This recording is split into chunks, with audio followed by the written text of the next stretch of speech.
105.3 The Fan and the Dallas Cowboys Radio Network present Dallas Cowboys Football 2022. Prescott walks the dog. Touchdown Cowboys. In crystal clear HD stereo, today's pregame show is brought to you by Boleman's Dairy, the official milk of the Dallas Cowboys, made in the heart of Texas. Texaco, unbeatable mileage to get you to unbeatable tailgating. Fill up with Texaco with Techron. Arrow Exterminators, official pest control provider of the Dallas Cowboys. Blockchain.com, trusted by millions, trusted by America's team. And by Gold Medal Pools, official pool service provider of the Dallas Cowboys. Now, here's Eric Chiafalo and Brian Broaddus.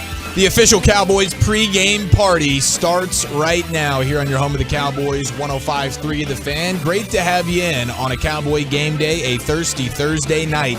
Cowboys at Titans, 7:15. We take you all the way up until kickoff. He's a Super Bowl champion, Brian Broaddus. I am not a Super Bowl champion, but we are 2/5 of the G-Bag Nation. Weekdays right here on 105.3 The Fan. But I heard you are going to the Super Bowl. I am going to. So you'll be a Super Bowl participant. I will be a Super Bowl attendee. I like that. Nissan Stadium, Nashville, Tennessee. Tonight, Cowboys playing against a bit of a B-team version here for the Tennessee Titans. Broaddus, as this is what we would call a good old-fashioned meaningless game for the Titans. Not so much for the Cowboys. Yeah. Cowboys still need to win until Philly wins, and then they can go ahead and pack things in and gear up for playoff time as well. No, you're right about that. The Titans are in a situation where they have to get ready for Jacksonville, and I'm sure the game plan's already been kind of focused that direction for them. They need that victory next week to get into playoffs to win the AFC South. The Cowboys are still playing for something very important to them, a division title. And, the odds might be long, but your victory last week helped you against Philadelphia to get you to this point. Now you have a Thursday night game. Find a way to beat a team that's already focusing on Week 18. Mm-hmm. Take care of your business. Stay as healthy as possible. Get on the plane. Come home. Enjoy the little bit of a break you have, and then see where this takes you on Sunday. Jalen Hurts practiced today. We'll see if he plays. We'll see if he actually goes out there and physically plays, for the Eagles. If he does, that gives him a better chance of winning that game against New Orleans. If he doesn't, we've seen what Gardner Minshew, he's capable.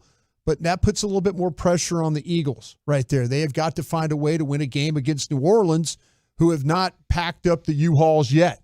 They are still in the hunt in the NFC South themselves. So they will find a way or try to find a way to win the game. So you just have to, you have to manage this thing the right way tonight. It doesn't matter how it looks. It just needs to be by more than 1 point.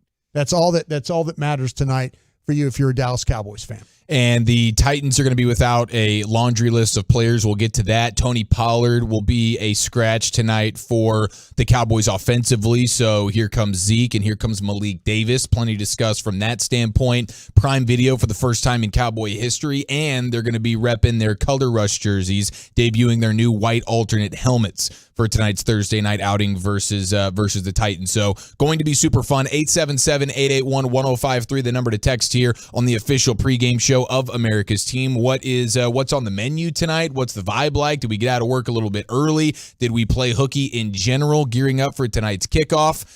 Because I would certainly love to know. Friendly reminder, you do not need a complicated play to bring it into the end zone. That's why you should trust the team at blockchain.com to make buying, selling, and trading crypto easy. Play smarter, not harder with blockchain.com. The pregame show here on 105.3 The Fan is going to be outstanding tonight. We got a litany of guests. We'll go behind enemy lines with the voice of the Titans, Mike Keith. We have Al Michaels, who, of course, will be on the call for the broadcast tonight alongside Kirk Herbstreit. The legend himself will join us at 5 o'clock. And, of course, as we inch closer to kickoff, we'll get the exclusive Brad Sham one-on-one with head coach Mike McCarthy right before we go underway for game time. So going to be outstanding. As we look at this one, though, Broaddus, and they're going to be playing Josh Dobbs at quarterback. They are. Tannehill is out with injury. Malik Willis, the rookie, who has some promising aspects, has not played overly well. And it looks like they want to get a look at Josh Dobbs, who's a bit of a vet now from Tennessee. He was a volunteer, played with Pittsburgh a little bit, never started a game, got in about 6 of them.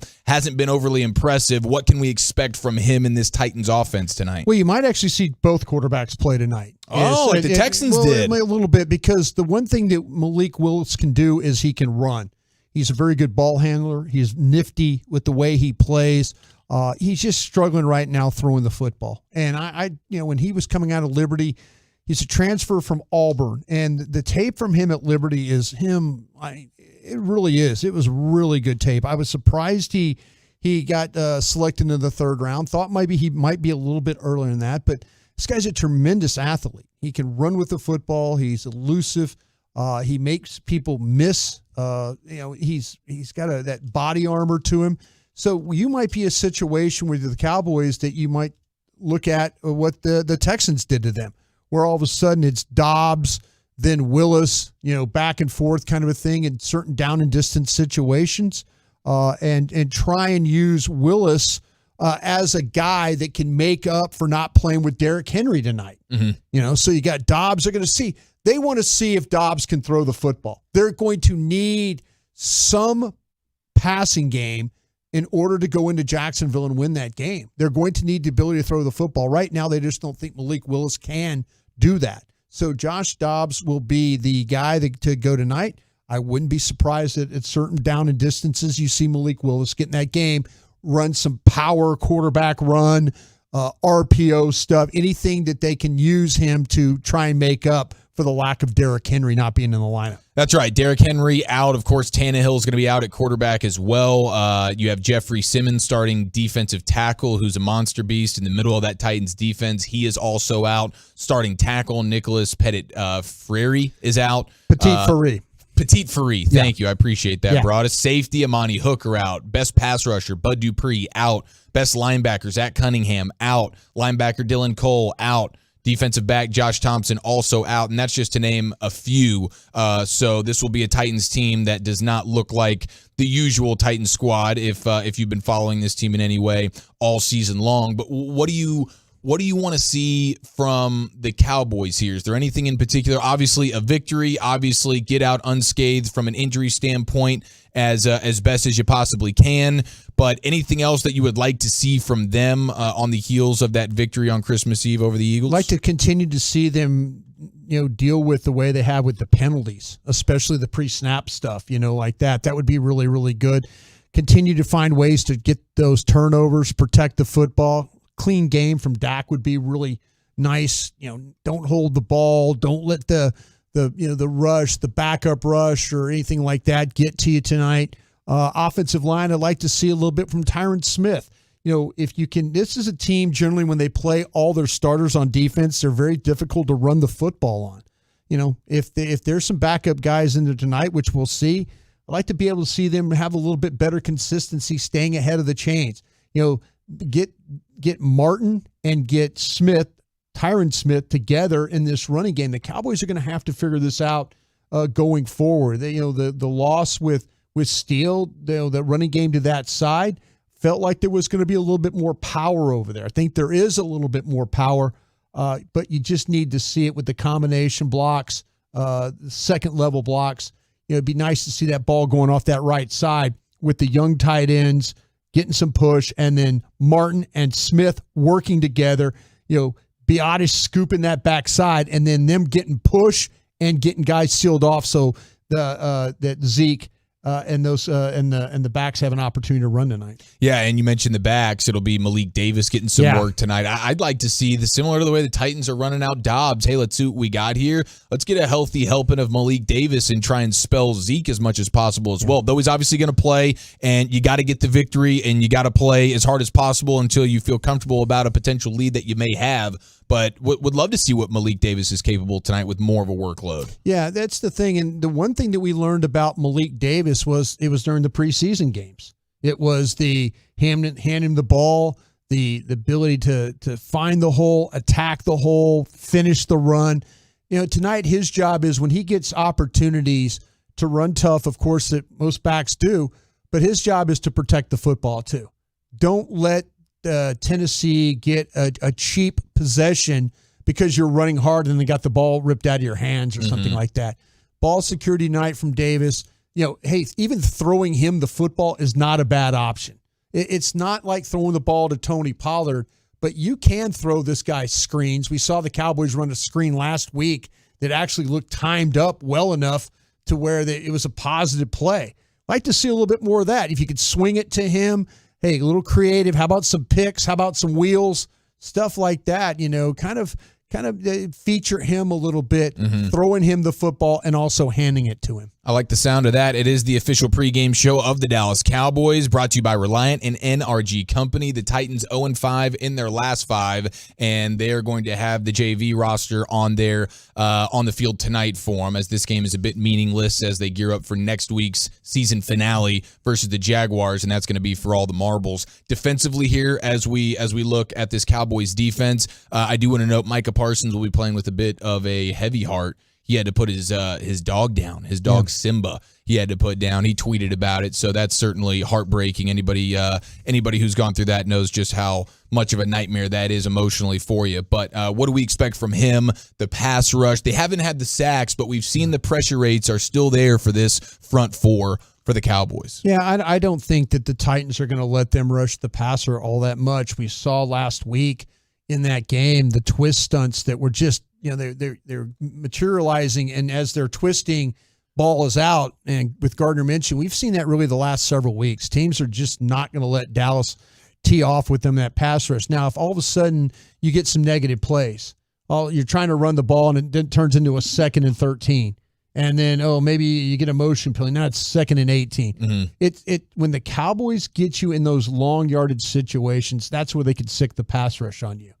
If you see the Titans tonight having success on 1st down, 2nd down, easy 3rd down, that's how the Texans were able to hang in that game the other day with you, was that they were so good on staying ahead of the chains. They never, ever, ever let the Cowboys get them any bad down and distance situations.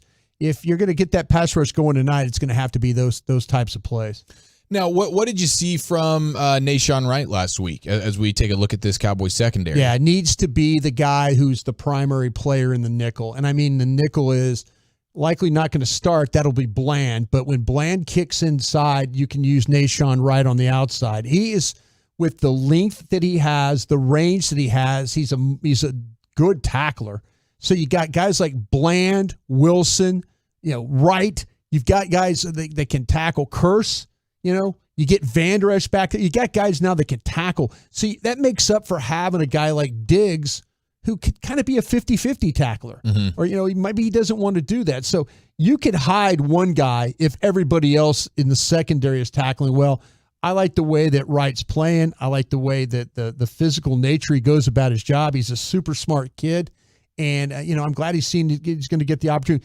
They're still searching, but I think they're closer to having their answer for how they want to play this going forward. Well, that was a Dan Quinn draft pick, was it not? Yes, that was the guy Oregon, that he wanted? Yeah, absolutely. The length and the height and the size, it's kind of what he was used to playing with in Seattle with the Legion of Boom. So Nahshon Wright really starting to come on for the Cowboys right now, and that is well needed for a secondary that has had some bumps and bruises all season long. Shout out to Deron Bland, gets another interception on Christmas Eve. The rookie just being a super stud, and the fact that he can play the nickel, then play the boundary, and then go back to the nickel, just absolutely invaluable he has been to this Cowboys defense. You mentioned Van Der Esch, obviously not going to play tonight, should be good to go once they play another important game. Maybe it's Washington, maybe they save him for the playoffs. That is a good sign, but what do we see from the linebackers tonight? Damone Clark, Anthony Barr, these guys. Yeah, it wasn't really the best game. We've continued to wait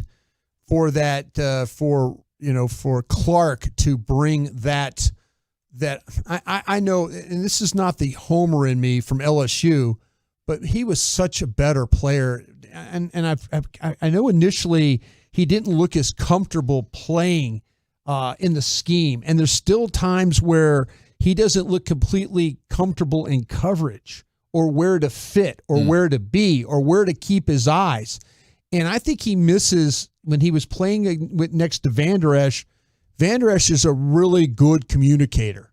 And so I'm not saying that Barr is not, but there's a little bit of lostness there with, and I use maybe a crazy word, but lostness, a little bit lostness monster, lostness to it, but to his game. But I've yet to see a down after down physical player in Damone Clark. I've seen a guy that flashes it, but not like when he was in college. And I wonder if he's still trying to kind of figure some things out. Totally understandable if that is the case. Shout out to the 417 texting in, left work early, ready to kick off 4 days off with the Cowboys victory tonight. Seems like a lot of chicken wings and Miller Lite going down here on the menu for a Cowboy tailgate and a Cowboy game day. It is the official pregame show of America's team. We are 3 hours to a Cowboy kickoff from Nashville, Tennessee. Let's get you today's player profile with Kavante Turpin. Plus, we go behind enemy lines and welcome in the Titans play-by-play voice, Mike Keith, next right here on The Fan. If you have been thinking about weight loss surgery, My Bariatric Solutions has made it easier for you to schedule your initial consultation from the safety, comfort, and convenience of your own home. You'll meet one-on-one with the bariatric surgeon.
You know, Broadus, one of the things that gives me confidence about this year's Cowboy team as opposed to Cowboys teams of recent past, when you start thinking about the opportunity and potential of going on a deeper playoff run, is their record versus opponents that are currently better than 500. Cowboys best in the sport with a 5-1 record versus teams that right now are sitting with a record that is better than 500. They're playing well against quality opponents, and in years past, you see them beat up on the lowly NFC East division and boost up their numbers a little bit in their point differential, and then when it's time to go toe-to-toe with a bona fide playoff-type team, they crumble. And this year, that hasn't really been the case. I think this team has gotten better because Dan Quinn and this defensive staff. I think they really have. I mean, to me, I look at how it's this mentality that they play, and it started really early this year on defense. You know, it started with like all the sacks, all the pressures. The last 2 years, you've had turnovers. You have turnovers again this year. People are like, well, the turnovers aren't going to come. Well, you still have turnovers. You know, this team has improved. I think the improvement of it, you look at the improvement of guys like Terrence Steele, the improvement of guys like Tyler Biotish, you know. CeeDee Lamb. I mean, I was going to get right to that one too. Pollard for sure. Yeah, that's what I'm saying. You got guys in the offense that improved, but the one thing that I feel like it's gotten better, and right now I know it's in a little bit of trouble because they're banged up, is this defense. I just think this Dan Quinn, I think him, Joe Witt, these defensive coaches, George Edwards, I think these guys really get it. And so you're in these games now where you're playing these really good teams. You caught the Cincinnati Bengals early in the year. You know, week 2, they were a mess. Definitely not the Bengals team that's playing hot right now. It would be really interesting to see how that team. Now, me personally, the Minnesota Vikings, you can say what you want about the Vikings, but you go up there and win a game the way you did. Dominant game up there. I mean, that says a lot about, especially after, you know, coming off the type of game that they had the week before with the Packers. You know, a tough loss like that. So, yeah, but I do feel like that Dan Quinn, and I you know, you got to give Mike McCarthy credit too, but I just think once they made those coaching changes, this is why the team's in the playoffs in back-to-back years. Because you have that staff, I think, on defense that's really kind of solidified things. And then you got players that are improved as the season's gone along. Right now, brought to you by the National Medal of Honor Museum. Join the mission at mohmuseum.org. We bring you today's player profile. It's the 3-time Hall of Famer, Chris Arnold, in the locker room with Cowboys kickoff returner, punt returner, and Pro Bowler, Kavante Turpin. Kavante Turpin, how you doing, buddy? Doing good. How you doing? I said your name wrong. It's a Pro Bowler, Kavante Turpin, from the kick return and punt return. I like the sound of that. Everybody has heard about the story, but you got to tell me the story in your own words. When you got the word from Jerry Jones, you did not know what he was calling about. Can you explain your emotions that day? Because that was kind of crazy. Yeah, it was kind of crazy because me and one of my friend girls, we was laying in bed, just venting to each other, talking, and a number called me. I ain't answered because I didn't know who it was. So the lady texted me. She was like, "This Maddie Matthews in Mr. Jones' office." So I called instantly, like, boom. So I was kind of nervous, stressed out. Like went to the living room. I'm on the phone. He get on the phone. I'm like, "How you doing, Mr. John?" He like, first thing he said was, "Why you dropped the punt return?" So I'm like, So I'm like, So I told him, like, he just got away from me with all this. So only thing on my mind the whole time, like, I'm finna get cut. For real, like that's that was on my mind. Then he came to tell me that I had made the Pro Bowl, and it was, and it was just a dream come true, and I was just came at tears, man, tears of joy, man, just exciting. It had to be a total surprise. I mean, you had a nice season, don't get me wrong, but I mean, I bet you that wasn't a goal of yours going into the season. Right? No, not really. Just solidifying myself, with the Cowboys. But the Pro Bowl, that was great. Just coming my first year, making a Pro Bowl. This thing people say people don't do, but it's like, with me, I still got a chip on my shoulder. I'm trying to make our rookie team. I'm trying to do everything. So, but yeah, that was a great accomplishment for me to make the Pro Bowl, and I'm looking forward to it. And just think, a few months earlier, you were the USFL Most Valuable Player. Yeah, it's crazy. It's crazy. This been a wonderful year for me, personally, not just I'm just glad God put me in the right position, to go out here and be who I am. So I mentioned USFL. You've played football all over the world. Can you talk about some of the most unusual places you've played some football? Because people don't know your story, that journey. Yeah, the journey is crazy. The journey's still going, but I say the weirdest place I played was when I went to Europe. It's just just different from American football. I admit when I went over there, really just me coming student of the game, leader, trying to teach the Europeans the basics of the game and stuff like that. So I say that was a great experience for me. Just coming from the indoor league and the spring league, and it was just being able to teach those guys and show them the ropes of the American football. And now you're a valuable weapon with the Dallas Cowboys in the playoffs, headed to the playoffs. You already locked that in. It's been an amazing thing. But as for you personally, you got kind of two things happening at once. You got your TCU Horned Frogs, because you went to school at TCU. Yeah. They made the college football playoff. They're going to be playing this weekend as well. Yeah. Can you talk about them? It's just a great thing what Sonny Dykes went over there and did after leaving SMU, coming to step in for Coach Patterson. It's just excited for him, I'm real happy for him. He was there for 1 year and I was there.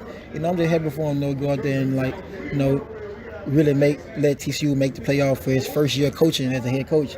That's just a great accomplishment with him. I'm very proud of him, with the things he did with the culture and the program.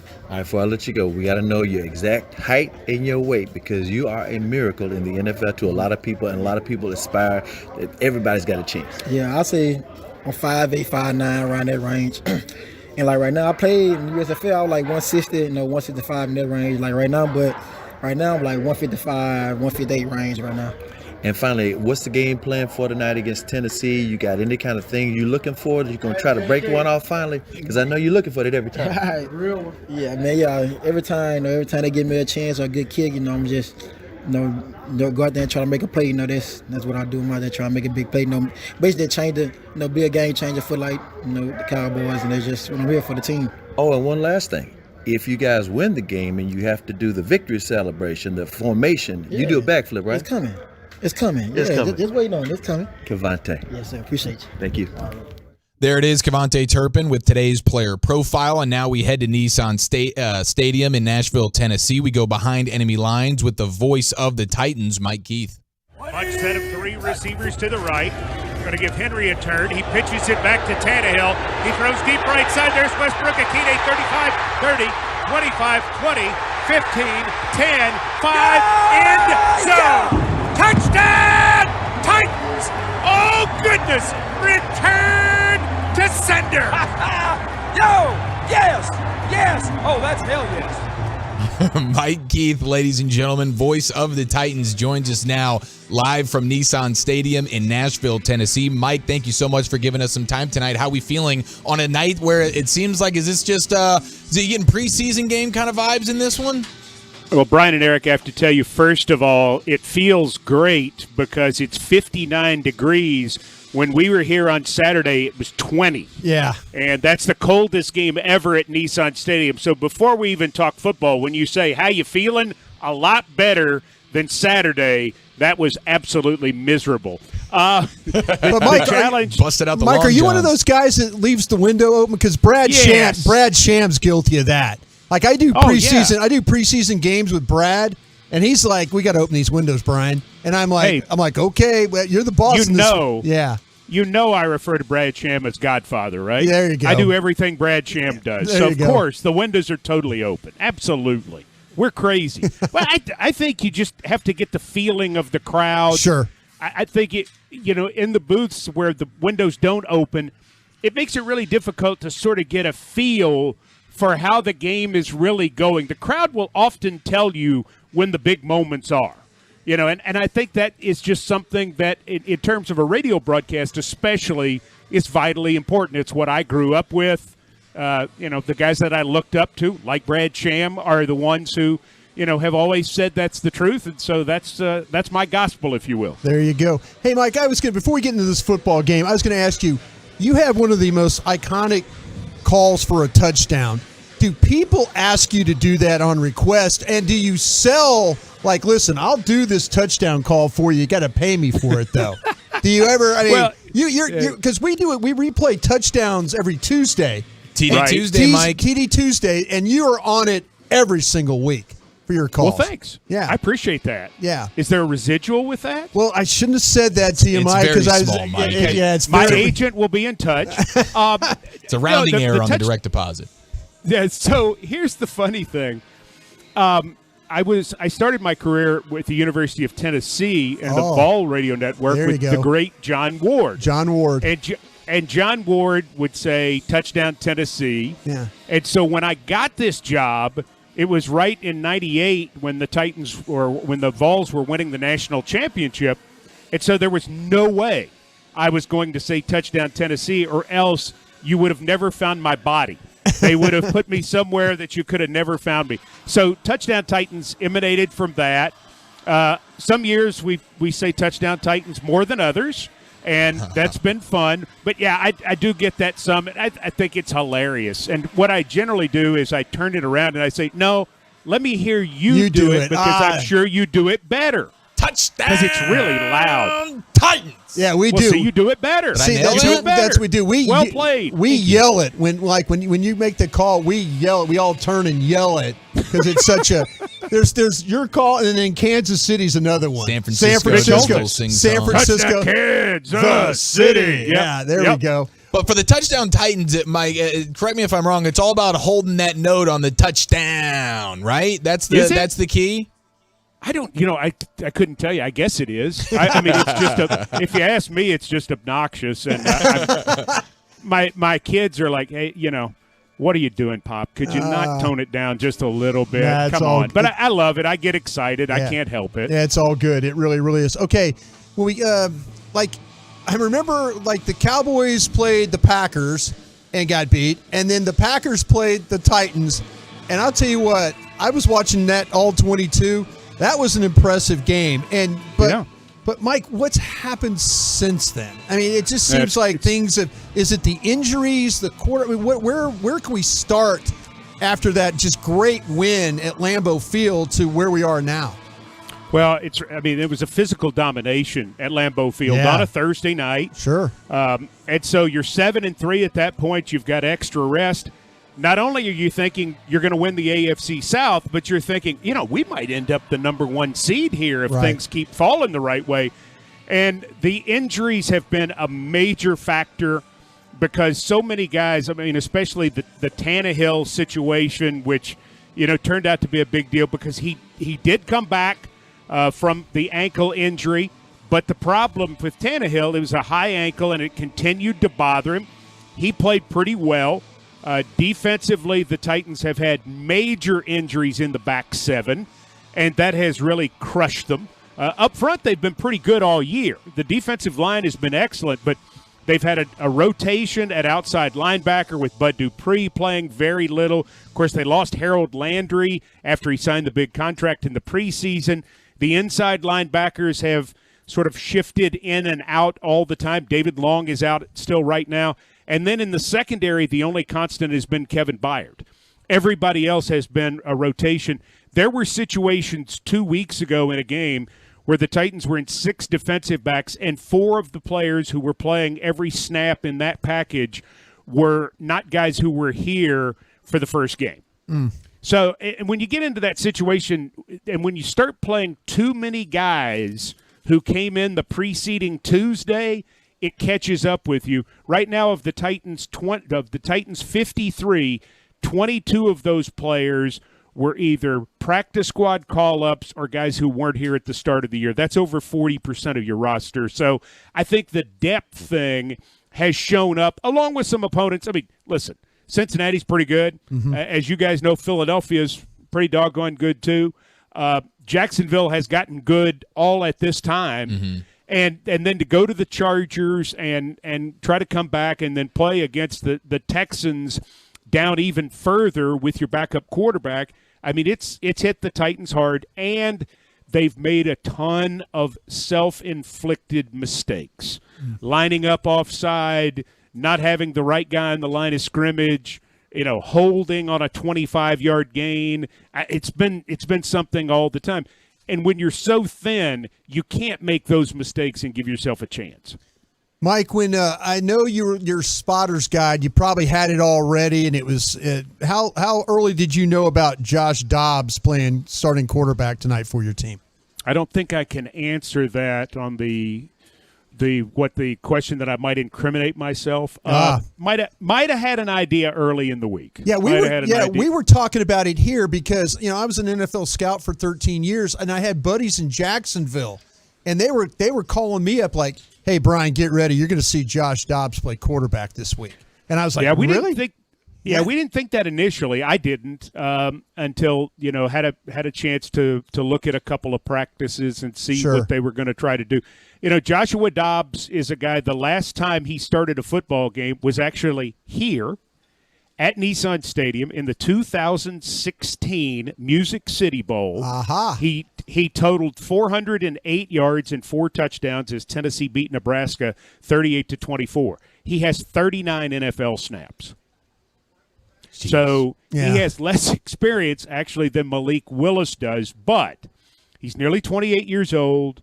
He is a very calm presence. He's been around the game for a long time. And I think the operation part of it is reason number one that he's here tonight and potentially going forward, because Josh knows how to call the plays. He knows how to get in and out of the huddle. He knows how to make sure that everyone is together. And that's the difficulty that Malik Willis has had, because, this guy was never supposed to play 8 games in his rookie year. It was not supposed to happen.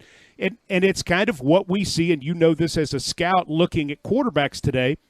They've never called a play in the huddle. Right. They've never taken a snap under center. Everybody remembers the Chris Sims, John Gruden bit from Tampa years ago. Yeah, sure do. Why Spider Banana or whatever.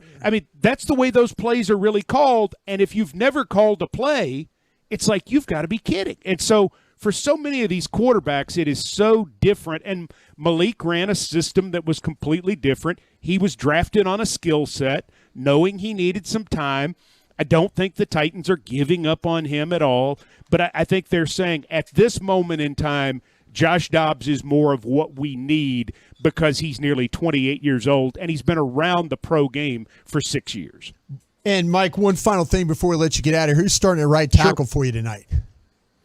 I think it's LaRaven Clark. Okay. I think. We'll have to wait and see. They called up Zach Johnson from the practice squad, and he has played some tackle before in his career. The Titans' offensive line is the biggest story of this season for this team. To have lost Roger Saffold in the offseason, and then to have Ben Jones go down, and then Petit Frere's not playing tonight. Nate Davis is gone for the season. Taylor Lewan on the first play of the second game of the season, he's gone. It is not the group that anybody envisioned this team putting on the field for the entirety of the season. It has been a whale of a task trying to get an offensive line ready, and that will continue to be the case, unfortunately, for the rest of the season. This has been a real treat for us tonight, Mike. Thank you so much for the time, and enjoy the game. You're very kind. Thanks for having me on. Yes, sir. There he goes. Mike Keith, voice of the Titans as we go behind enemy lines, brought to you by Papa John's. Better ingredients, better pizza, better lives. Papa John's, the official pizza of your Dallas Cowboys. We are just over 2.5 hours to a Cowboy kickoff on a thirsty Thursday night here on the official pregame show of America's team. Let's go inside the star with our Cowboys insider, Bobby Belt, next right here on The Fan. What do you call a group of grown men and women with their faces painted silver and blue?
of your Dallas Cowboys. Just under 2.5 hours to a Cowboy kickoff right here on the official pregame show of America's Team. It is great to have you in. And how about this? We are 14 minutes away from legendary play-by-play man Al Michaels joining us as well. He will be on the call tonight for Prime Video alongside Kirk Herbstreit. So very fired up to catch up with Al Michaels. Also fired up to catch up with our Cowboy Insider as we go inside the star with our guy Bobby Belt. Now, Bob, how excited are you and how thankful are you that the way the dominoes fell today, you are the lead-in to Al Michaels and you are not here to follow him up? I mean, I'm thrilled because it gives me a chance to give you some, suggestions for things to ask him that'll really disappoint Brian. So I think that's my most, here's a fun fact for you, Eric. Okay. The man has never eaten a vegetable in his life. Wow. Okay, this is beautiful. I'm taking notes right now. That is dead serious. Google it during the break. He's never eaten a vegetable in his life. Al Michaels hasn't? Nope. It's like a famous thing. He said he was once tricked into eating a Brussels sprout or something, and he spit it out. Jeez. Wow. Okay. That the last time Al Michaels had a vegetable. Okay, you're not setting this up. I'm telling you to Google it. He has. This is absolutely a fact about Al Michaels. Okay. I believe you. I promise. Bobby knows all. Eric's going to ask that question. I know what's going to happen now. Yeah, absolutely. Yeah, that's absolutely coming his way. And as a double up, Brian, I'm going to drive up to the station. I'm going to spend the whole game with you. Please sit on the couch next to me and just talk the whole time, Bob. That's what I'm going to do. Watch this quarterback, man. This guy's amazing. He throws the ball. It's going to be like Eric's toddlers when they just walk up and they're just nonstop babbling at him. Yeah, I'd rather sit next to those kids than you. they have more football sense than me, probably. You better be careful. Speaking of football sense, so tell me what your game plan is tonight, because you need to win this football game, and I'm saying just win it by 1 point, however you have to do it. But how are you playing this, Bob? What direction do you think that they might go with it? I would play this as step on the throat early, let Dak attack through the air. They're incredibly vulnerable there. Just tee off, basically. That's the approach that I'd have for this game. Put it away early and, let people rest up. And I know there's some people, I've seen some people today on social media and other places say, this is the definition of a trap game and you can't just look past Tennessee. Tennessee is looking past themselves here. They're benching half their team. They are not trying. This is, as Andrew Whitworth said this morning when we talked to him on the Fan, this has the feel of a second preseason game where one staff decided not to play their team and the other decided to go ahead and roll with starters. That's what this game feels like today. And so Dallas just needs to take care of business. I agree with you. If it's a 1 point victory, I don't really care. Just win the game. Yeah. You get the success. The one thing I want to see tonight, though, is I don't want to see any of the continued issues with the interceptions. So show that the interceptions are being fixed. Continue to sharpen up the passing game and get out of there with a victory.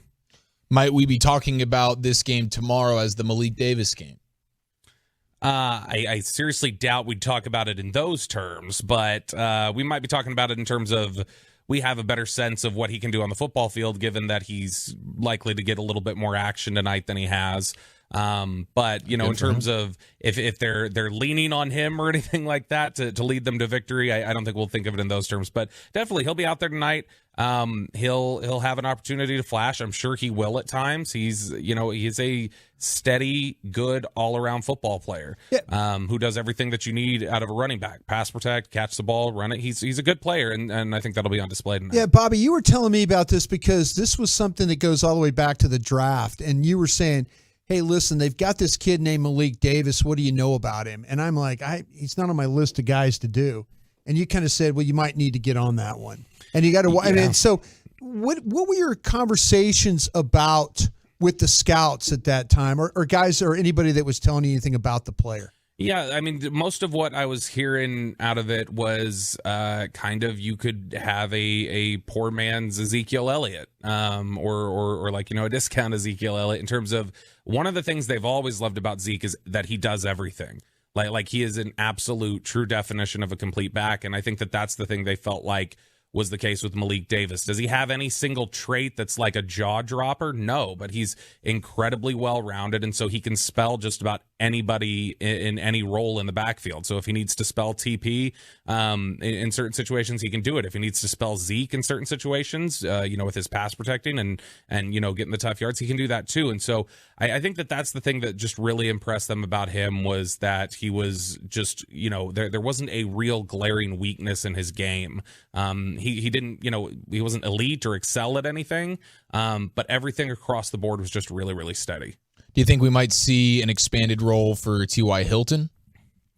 That'd be nice, I think. I know, Brian, you saw this question too. We've gotten tweets today about James Washington and what his. I think James Washington's role died with T.Y. Hilton. Yeah, me too. And so I think that whatever role we were all talking about, James Washington potentially could fill, or if he stepped up, what that could be, that will be whatever T.Y. Hilton does now. So he played, I think it was 12 snaps last week. So. Yeah, good opportunity. Get him as much work as he can. As he said, he hadn't played for 12, 13 weeks, whatever it was. And so he felt like his legs were fresh, and he feels like he can run all day through the end of the season. And so, don't worry about necessarily the short week. Go ahead, get him some more reps. Let him, earn that time. And so, I would guess we'll see an increase in reps for him. If we see an increase in targets, that remains to be seen, obviously. That just depends on how the game plan goes, how they're looking at things. But an increase in actual opportunities to run routes and get there on the field, I think we'll see that.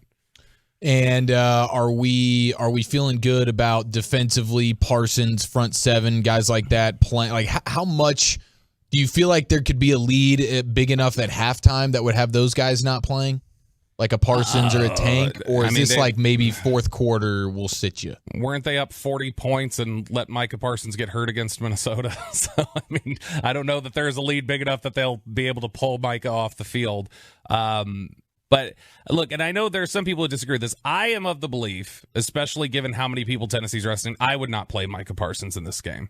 He's tired. He's fatigued. He's run down. I would just go ahead and let him rest. This is, a guy who's banged up, and you're asking him to play on short rest in back-to-back weeks. That's tough. And so, I'm sure he'll be out there, and if they get up early, I'm sure he'll get some semblance of rest, just like he eventually did against Minnesota. But I don't think that we're going to see him playing just like, a series and then sitting down. I think we'll see a healthy dose of Micah Parsons tonight. Appreciate the time, Bob. Enjoy the game. I love you all. There he goes. Cowboys insider Bobby Belt, brought to you by 7-Eleven. Scan your 7-Eleven app at purchase for your chance to win tickets and other exclusive Cowboys prizes through 7 Rewards. No purchase necessary. Ends January the 8th, 2023. Subject to rules at 7-ElevenCowboysSweeps.com. The legendary Al Michaels joins us next right here on The Fan. What do you call a group of grown men and women with their faces painted silver and blue?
This is the Dallas Cowboys pregame show. Fade up and caught.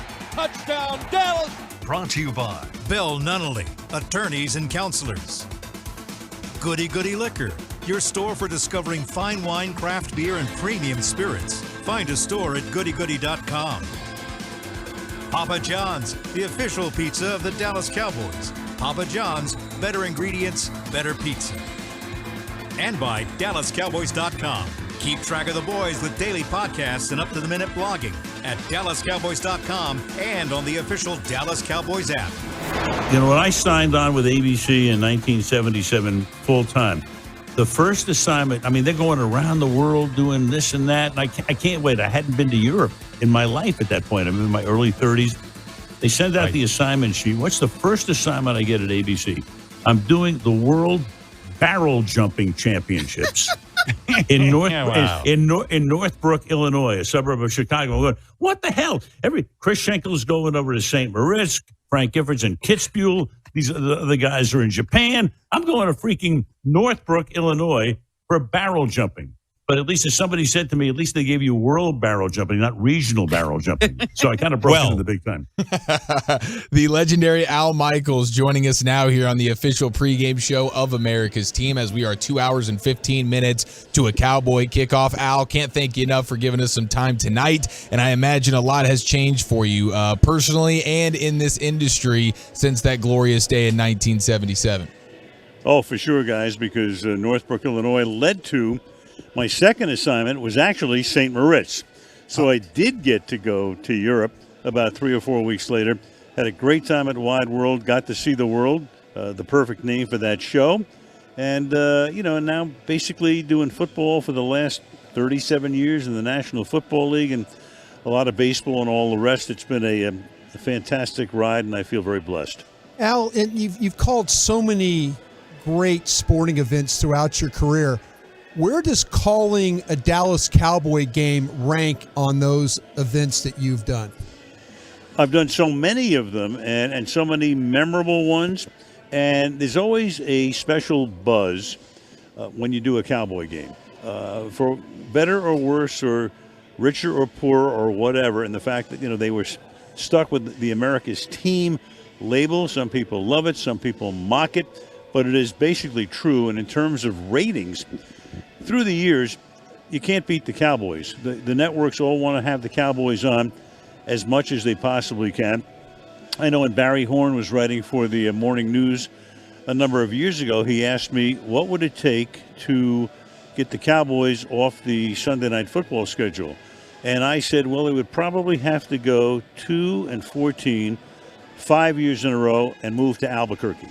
That might get the Cowboys off prime time. But it's always great to do a Cowboy game. They're a franchise so rich in tradition, and you guys know it, and your audience knows it all too well. And, every year here we are again in a situation where I'm sure that crowd base right now is they're very happy and they're excited and also very nervous because you don't know what happens on that road ahead. You guys know it all too well. You go into postseason, you think maybe this is going to be the year.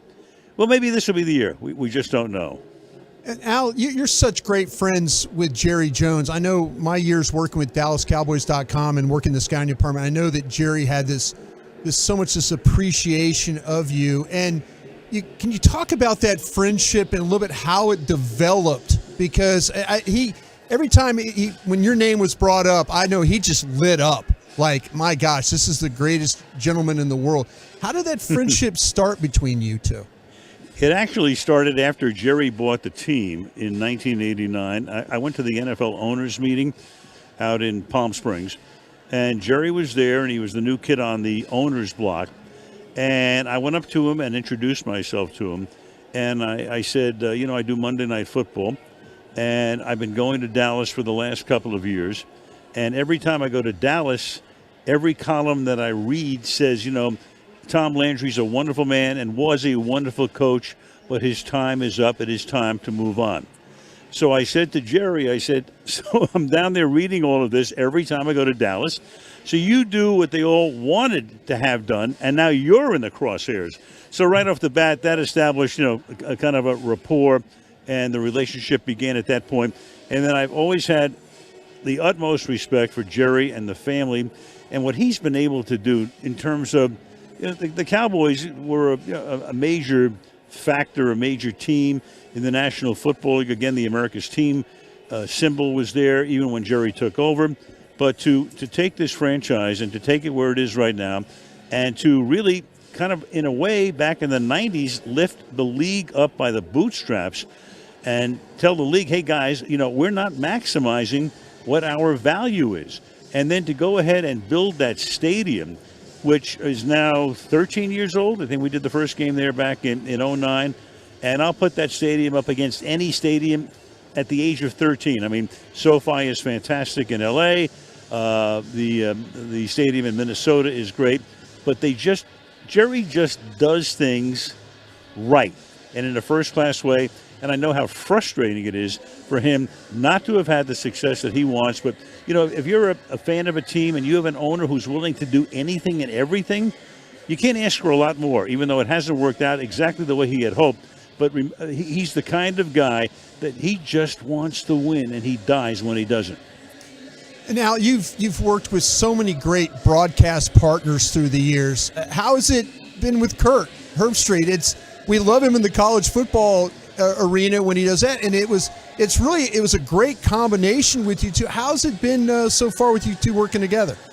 Outstanding. And the thing was, when Kirk got the job, and a lot of people would say and would write, he's going into the NFL. He doesn't know the NFL. Well, number one, football is football. Now, granted, obviously there are differences between college and pro. We know that.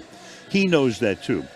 But one thing that I think that has benefited him tremendously, and I think that the broadcast itself, is the fact that there are so many younger players in the NFL. It's almost like college. The turnover is similar. Obviously you don't have, 5th and 6th year guys in college, except occasionally. But he knows, so many guys are rookies, first-year guys, second, third year. He's seen them all. He has seen them all. And he even covered, Joshua Dobbs is going to play quarterback tonight for Tennessee. Got here about 8 or 9 days ago. And he covered him a number of times in college. Mm-hmm. So he knew him, he watched him play, and he can lend a better perspective on that from that angle than anybody else doing this right now. The last time Al Michaels consumed a vegetable was when? Never. The 12th of never. But Al, we know that you like Nick and Sam's. Do you have side dishes, or you just straight go steak? He's a carnivore. Well, man. yeah, no, the side dishes would be like mashed potatoes, because that's not a vegetable. That's really a starch. And, you start with a big old shrimp platter and the seafood tower and all that. And then a big old juicy steak. Maybe you throw a few fries in there. You could do that as well. Beautiful. But the rest of the stuff, if it's green or if it looks like a mushroom, out of here. The favorite kind of steak for Al Michaels is what? I would say basically I'm a New York medium rare kind of guy. I think the ribeyes are fantastic, but I always feel like I'm getting like twice the calories in a ribeye. Sure. So sirloin's okay. Strip sirloin's fine. I'll also go to, lamb chops are great as well. Ooh. And once in a while, a good veal chop will hit the spot as well. But vegetables, no thank you. How many steakhouses is your picture on the wall in? Probably about, I'd say over a dozen. Now, we go to a lot of the same cities, so it's Nick and Sam's, obviously, in Dallas. It's Prime in Chicago, a couple of places in New York as well. And, of course, I live in Los Angeles, so I know all of the steak joints there as well. But, I'm welcomed with open arms in any steakhouse. And if it says vegan out front, you won't see me in that, baby. Trust me. The legendary Al Michaels, ladies and gentlemen. Thank you so much for giving us some time, Al. This has been a real treat for us. Enjoy the game tonight. Thanks, guys. Appreciate that you have me on. Absolutely. There he goes. And don't forget to catch the game on Amazon Prime tonight with Al Michaels, Kirk Herbstreit, and the entire crew. My gosh, that was a bucket list moment for me there, Broadus. Holy smokes. I'll tell you what, man, all the greatest sporting events you can ever, even that barrel jumping thing, I'm sure he did that. He made that thing sound like it was Game 7. I was going to say, I mean, for sure, the way he broadcast. Gosh, that was freaking outstanding for me. I think my dad's texting me right now. his jaw's a bit on the floor because Al Michaels is our football voice when it comes to television football voices. My dad obviously grew up with him. And then for me, even if I'm power ranking my football voices when it comes to the television side of things, Al Michaels sits at the top for me. And so just getting to converse with him just now was outstanding. And I didn't realize how good of friends him and Jerry are. Oh no, absolutely. And when we go to the media party every year there in camp, and it's funny. We go every year.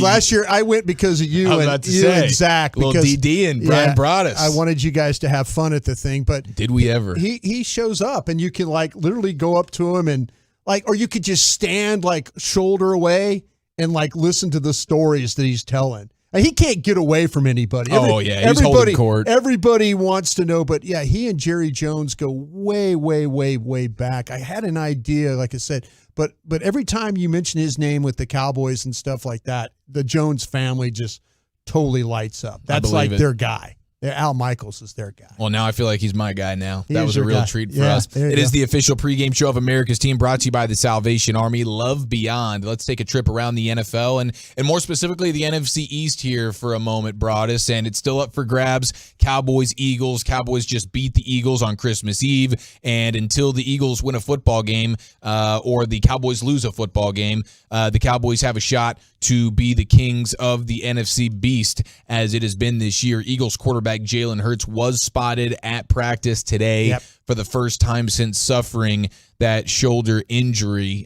Do you feel like maybe there is a chance they suit him up and try to go steal a victory against New Orleans? Well, we'll see. I mean, I know I tweeted out some stuff today, and I'm catching a lot of flack from the Eagle fans that, their clown show and all that stuff. But yeah, I mean, the injury that he has is significant, and we'll see. I mean, he just done a great job getting back out there and practicing, but I was starting to hear some stuff. It wasn't the AC joint, it was an SC joint, and is so maybe a little bit worse. Yeah, and if you want to medicate an AC joint, you can do that and play through it. The SC joint is a little bit of a different situation. So for him to go out there and throw the ball today, we'll see. We'll see if he lines up against the Saints this weekend. He's got a couple of days. He's got a Friday, and then they'll get on a plane and travel down to New Orleans and see if he can play on Sunday. But, yeah, you're right. You have to keep playing until either you lose or they win.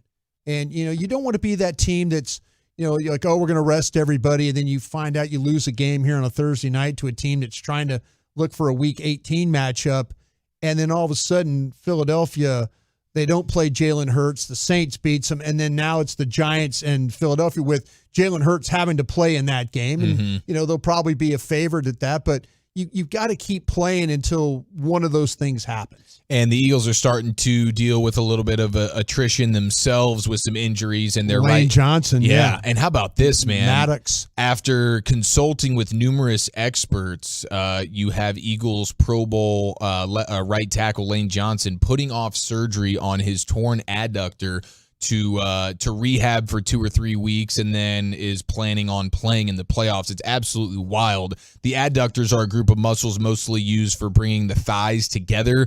As the name suggests, their primary function is to adduct the femur at the hip joint. So, I mean, I can't imagine how difficult an injury like that makes pushing off or changing direction on that leg, which is, of course, extremely significant for an offensive lineman. But the animal that is Lane Johnson saying, nah, let's not do the surgery thing. I'll find a way to fight through this bad boy. Yeah, they've got some guys. They've got some prominent players, like you mentioned, Johnson, Hurts, Avante Maddox, too, the very talented nickel cornerback. We'll see how that all plays out. This will be a tough game for them down in New Orleans, because New Orleans is also playing for something that the NFC South that has not been cleared up at all. Everybody involved, with the exception of the Falcons, is in the mix there. So, if the Saints find a way to get it, you just don't know. You just don't know how it's going to play out. But for Lane Johnson to put the surgery off so that he makes sure that he could be a part of this,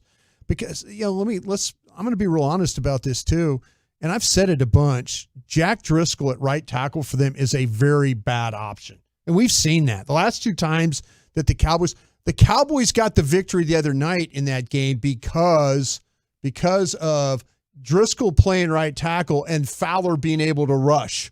And Fowler was able to get home and make sure that Gardner Minshew couldn't step into the throw on 4th down. So they're in a little bit, they're trying to figure out now how to work around, do they move Jordan Mailata? Do they, Andre Dillard has been a little bit of a bust for them.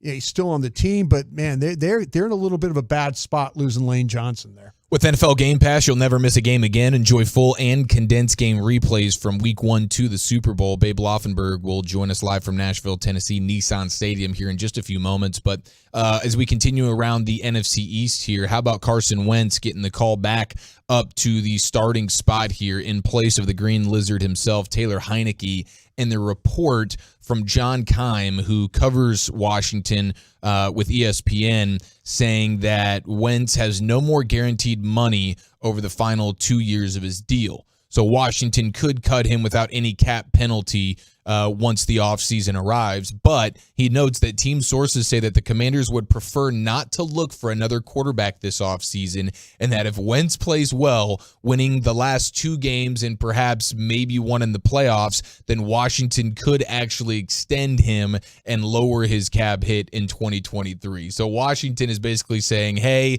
lazily, we don't really want to look for another quarterback. In fact, we're just not very good at it. And so let's just maybe see if we can steal 2 victories here with Wentz. We'll say, hey, we got a playoff quarterback, and we'll run it back next year because we don't feel like searching for another quarterback. Dear God, the incompetence. Yeah, well, that's a team, and if you're a Commanders fan, your biggest fear right now is that Carson Wentz with the Indianapolis Colts, and I know last year was last year, but your biggest fear is that you're now in these games and you're fighting for the chance to you're still in the tournament. You're still the 7th seed. You have to find a way to go get a victory this weekend, really the next 2 weekends. That's the Cowboy game included. When you look at, you play the Browns this weekend and then let the chips fall where they may after that. But Carson Wentz has struggled at times, last year finishing the season for the Colts. That's the reason why Jim Irsay said, listen, Chris Ballard and Frank Reich, if you don't get rid of him, I'll get rid of both you. Well, he got rid of Frank Reich. Dang right he did. So, yeah, it's if you're a Commanders fan, you have to be a little bit nervous about Carson Wentz starting for you this weekend. Derek Carr goes to the bench in Vegas, and now the odds are that if it's not going to be Derek Carr starting for them in Week 1 of 2023, it is Tom Brady with the best odds right now to become a Raider. And, of course, his former play caller in New England, Josh McDaniels, is the head man there, so there is some connection. But how funny is that Brady right now is the odds-on favorite to be the Week 1 starter in Vegas with the Raiders. And speaking of Brady, stat of the day, Tom Brady has officially spent 50% of his lifetime in the NFL. His days between him being born and being drafted in the NFL, 8,292. So he has officially spent just as much time in the National Football League as he has out of it. And it looks like his intent is to continue to play. Keep playing. Keep playing. Yeah, absolutely. Is it going to be McDaniel? Is it going to be with Sean Payton in New Orleans? All the rumors are flying around, and we look forward to a fantastic NFL offseason. But first, we got to get to tonight's kickoff, and who will be a part of that broadcast? As always, Babe Laufenberg. He joins us next right here on The Fan. What do you call a group of grown men and women with their faces painted silver?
Live to Nissan Stadium in Nashville, Tennessee, and welcome in the greatness of Babe Laufenberg right here on your home of the Cowboys, 105.3 The Fan. Babe, happy Thursday to you. Happy game day to you. How you feeling?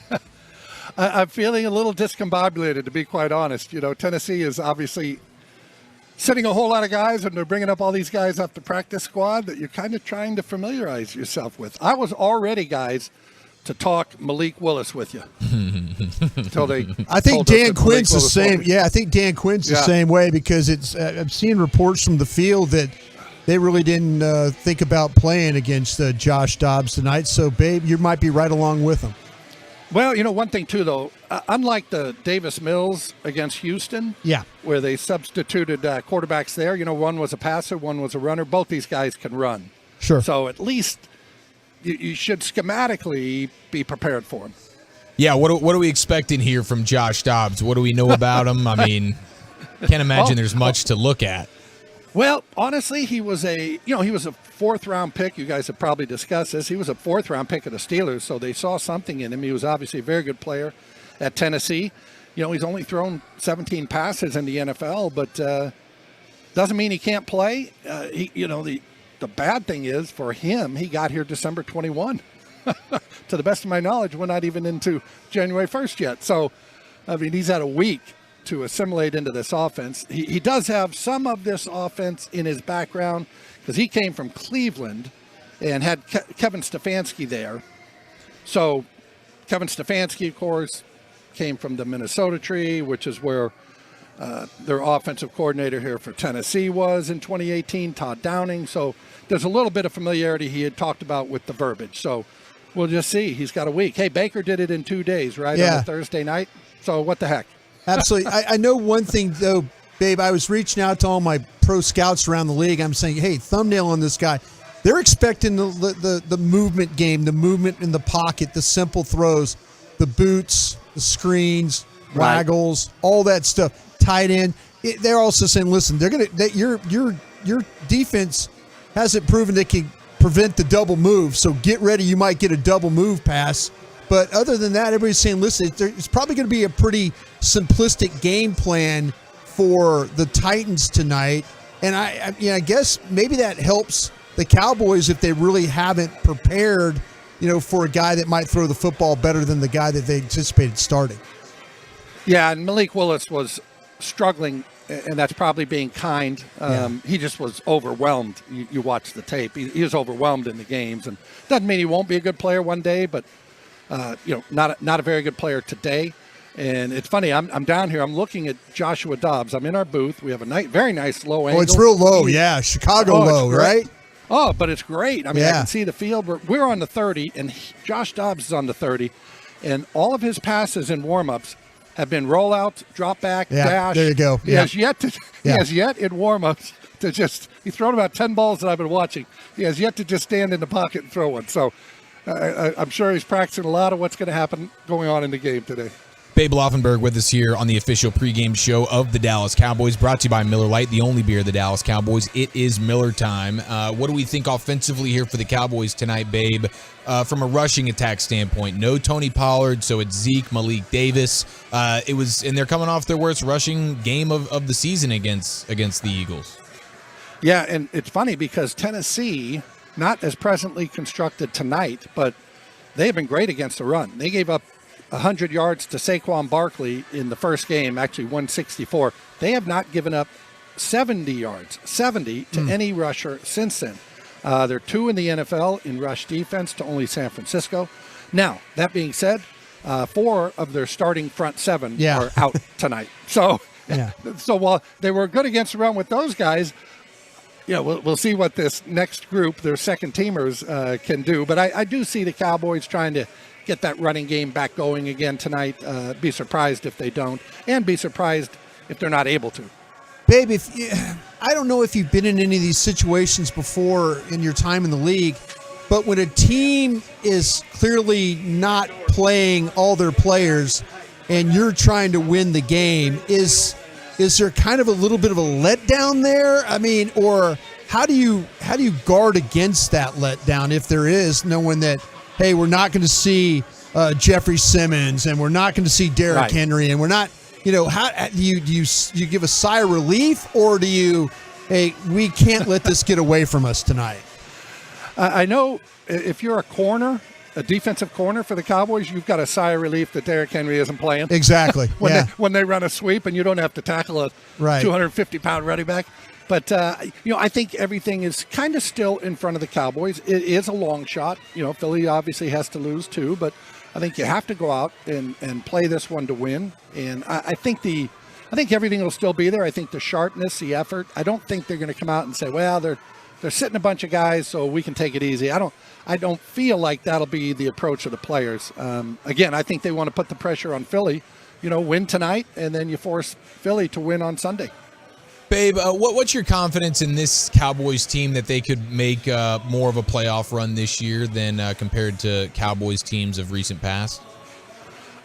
It's high, and it's funny. We all have recency bias, right? Mm-hmm. We just watched them give up 40 and then 34 points and give up 503 total yards to Jacksonville, and then come back and give up like 450 to Philadelphia. But the defense, as we know, they are good. They can be good. They're going to get Leighton Vander Esch back for the playoffs. So I think there's a lot of things to like about this football team. And as we all know, you're not sitting there in the AFC where you got to go through a Buffalo or Kansas City, or it's really the only team. Now, San Francisco is going to be tough. We all know that. Yeah. And they'll most likely have to play them out there if they play them. But, first game, is it lining up now? You go to Tampa. Tampa has not been playing good football. So, I give the Cowboys every chance. Is Philly better? Yes. Can the Cowboys beat them? Yes. That would be my answer. And, Babe, you mentioned the Bucs, but it could also be Carolina. Yeah. Would you much rather go to Carolina, or are they playing hot right now and you say, maybe I'll take Brady and the Bucs in round one?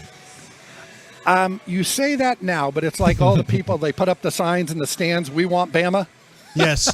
Yeah. So it's like, we want Brady. And then you're going to walk out of there and go, why did we ask for Brady? We don't want Brady. We don't really want Brady. So, I'd rather, if I were getting to hand choose, like you select your preseason opponents, I think I'd rather go to Carolina if I were the Cowboys than go down to Tampa. Babe, and you mentioned all that with the teams in that NFC South and the Carolina stuff. Would you rather be a team that is fighting to get in or a team that's already clinched? I mean, when you talk about for a run, because you're like playing playoff games every weekend to try and get in, right? Is there something to that recipe? I know everybody wants to be in and rest and do all that, but is there something to the other way of doing this? No, I think sometimes, I don't want to say you can get too much rest, but let's just say hypothetically, Philly wins Sunday. Yes. Cowboys are out of it. Right. Okay, so then they're the number one seed, Philadelphia.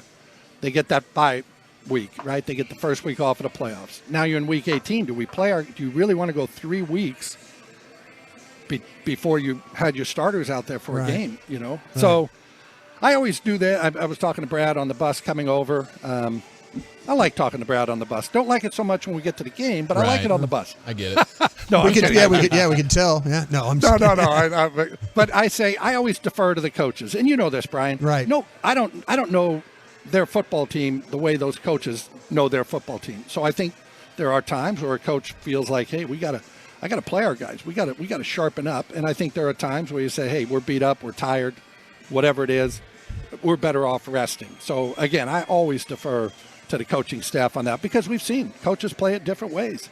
And everybody brings up, right, the New York Giants going against New England in that last game of the year when New England was going for the undefeated season and the Giants played them tough. So everybody brings that one up in terms of that last week where you play your guys. And I'm like, that's great, but that was 2007. That was 15 years ago. Give me another game like that. So, yeah, give me a closer reference point. Yeah. Hey, well, they will say like people always talk. But people talk about the 6-foot quarterback. Well, Drew Brees was 6 feet, and that's like, okay, great. Yeah. That was 22 years ago that he was drafted. Yeah, the funny thing about it is the people, the Giants will tell you that's the game that gave them confidence that they could play with and beat New England in the Super Bowl. Oh, yeah, that's right. Yeah. And again, I would defer to Tom Coughlin at that point and say he knows what his team needs, and, it worked out for them. Babe, did you bump into any bachelorette parties out and about in Nashville last night? No, but I I just found out that apparently that's where they all go now. Is that correct, Eric? It seems to be the bachelorette party capital of America and potentially even the world, babe. Well, unless they were holding a bachelorette party in the fitness room last night, that's the only thing I saw. My room. Oh, you're bragging now, aren't you? Yeah, do a little calf raise. I can verify there was not a bachelorette party going on in my hotel room or the fitness room. But those were the only. How about two, the lobby? two places. How about in the lobby when you're walking through with that towel on your shoulder? Baby. Did you think about going to earn a little extra cash or something like that, maybe? Yeah, I looked like it. They said, "Why are you all sweaty?" I said, "Oh, I dance at Chippendales." And they're like, exactly. "Oh, come on then. Come on up to." I believe that. I believe that. Great. That's great. What is Babe Laufenberg's favorite day at the gym? Is it chest day, tricep day, or is it that glorious calf situation you got? No, working? the glorious calves take care of themselves. No, Yeah, I'll never forget, guys. I was in the gym one time, and a guy came up and said, "Hey, babe, so you still train?" And I said, "Oh, God, no, I don't train." Yeah. I said, "I work out. Training is when you're ready to go out and do something." I said, working out is trying to keep from getting fat. So that's about what my workout consists of, Eric. I don't have to say, "Hey, can you spot me over here?" Those days are gone. I hear you there, babe. We appreciate the time as always, brother. Enjoy the game. Okay, thank you, guys. Yes, sir. There he goes, Babe Laufenberg, 1/3 of your Cowboy broadcast team on the Dallas Cowboys radio network. And I need to correct something. I thought that game was in the Philadelphia-New Orleans game is in Philadelphia. Oh, I said New Orleans. Broadus. Yeah, I was kind of hoping it was. That's I was egregious, willing bro. it to be. Yeah, I know. I was willing it to be in New Orleans, but no, it's actually. And thanks for a couple of the people called you out for it. They should. They should say please apologize I to the masses. I thought for some reason it was that we're playing in. They were playing in New Orleans, but they're playing in Philadelphia, so appreciate that. Yes, sir. Don't forget to scan your 7-Eleven app at purchase for your chance to win tickets and other exclusive Cowboy prizes through 7 Rewards. No purchase necessary. Ends January 8th, 2023. Subject to rules at 7-ElevenCowboysSweeps.com. And one of the things we talk about with this Cowboys team brought us and this coaching staff, and a lot of that credit goes to Dan Quinn for the adjustments, sometimes on the fly that they make, and it's definitely much better from that respect than what we saw for many years with the Garrett coaching staffs.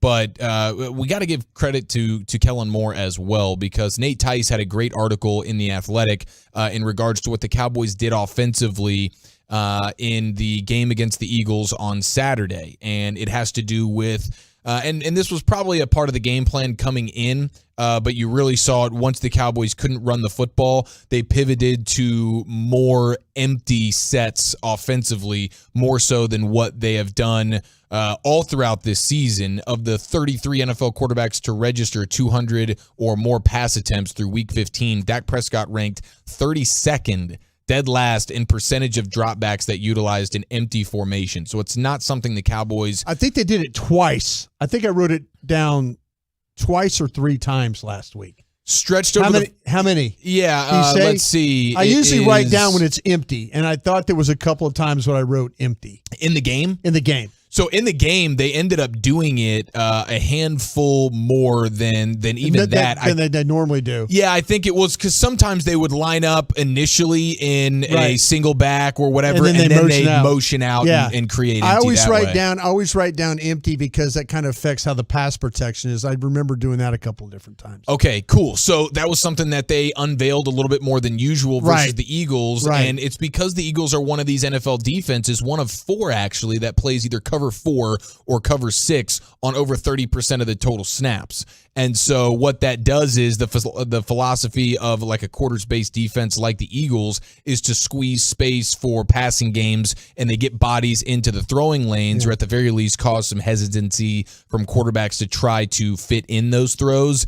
And so when you spread them out, it becomes much more difficult for defenses like that to defend you. And the Cowboys, They used it, and they used it to great success. They did it on 13 plays, 9 for 11 passing, 81 yards, 1 touchdown, 4 first downs, and a scramble for 13 yards. So it worked On those 13 plays, Prescott posted an expected points added per dropback of 0.28, which for reference, Pat Mahomes leads all quarterbacks this season with an EPA per dropback of 0.3. So Prescott was in his bag. The Cowboys offense was in their bag, and Kellen Moore did a great job utilizing his guys like CeeDee Lamb, Dalton Schultz, getting them some favorable matchups. So just wanted to say salute to you, Kellen Moore. We have plenty of criticisms there. Hey, let's maybe not run the ball on second and long so often, but we got to at least show love to the positives, and that's a huge one right there on the fly. Hey, this isn't something we really do, but against this opponent, let's do it, and not only do it, but do it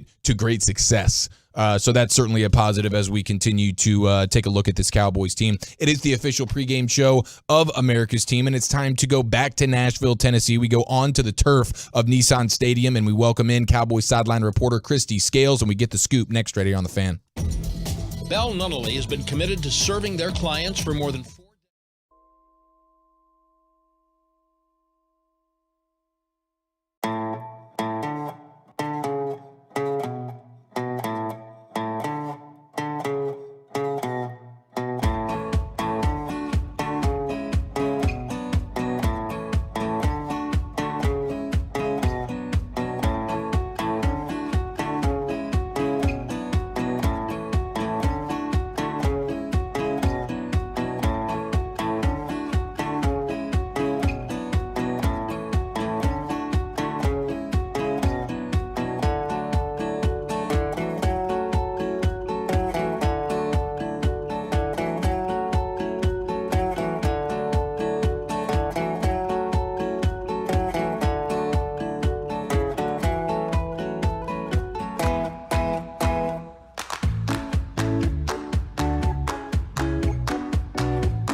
You by Volleman's Dairy, the official milk of the Dallas Cowboys, made in the heart of Texas.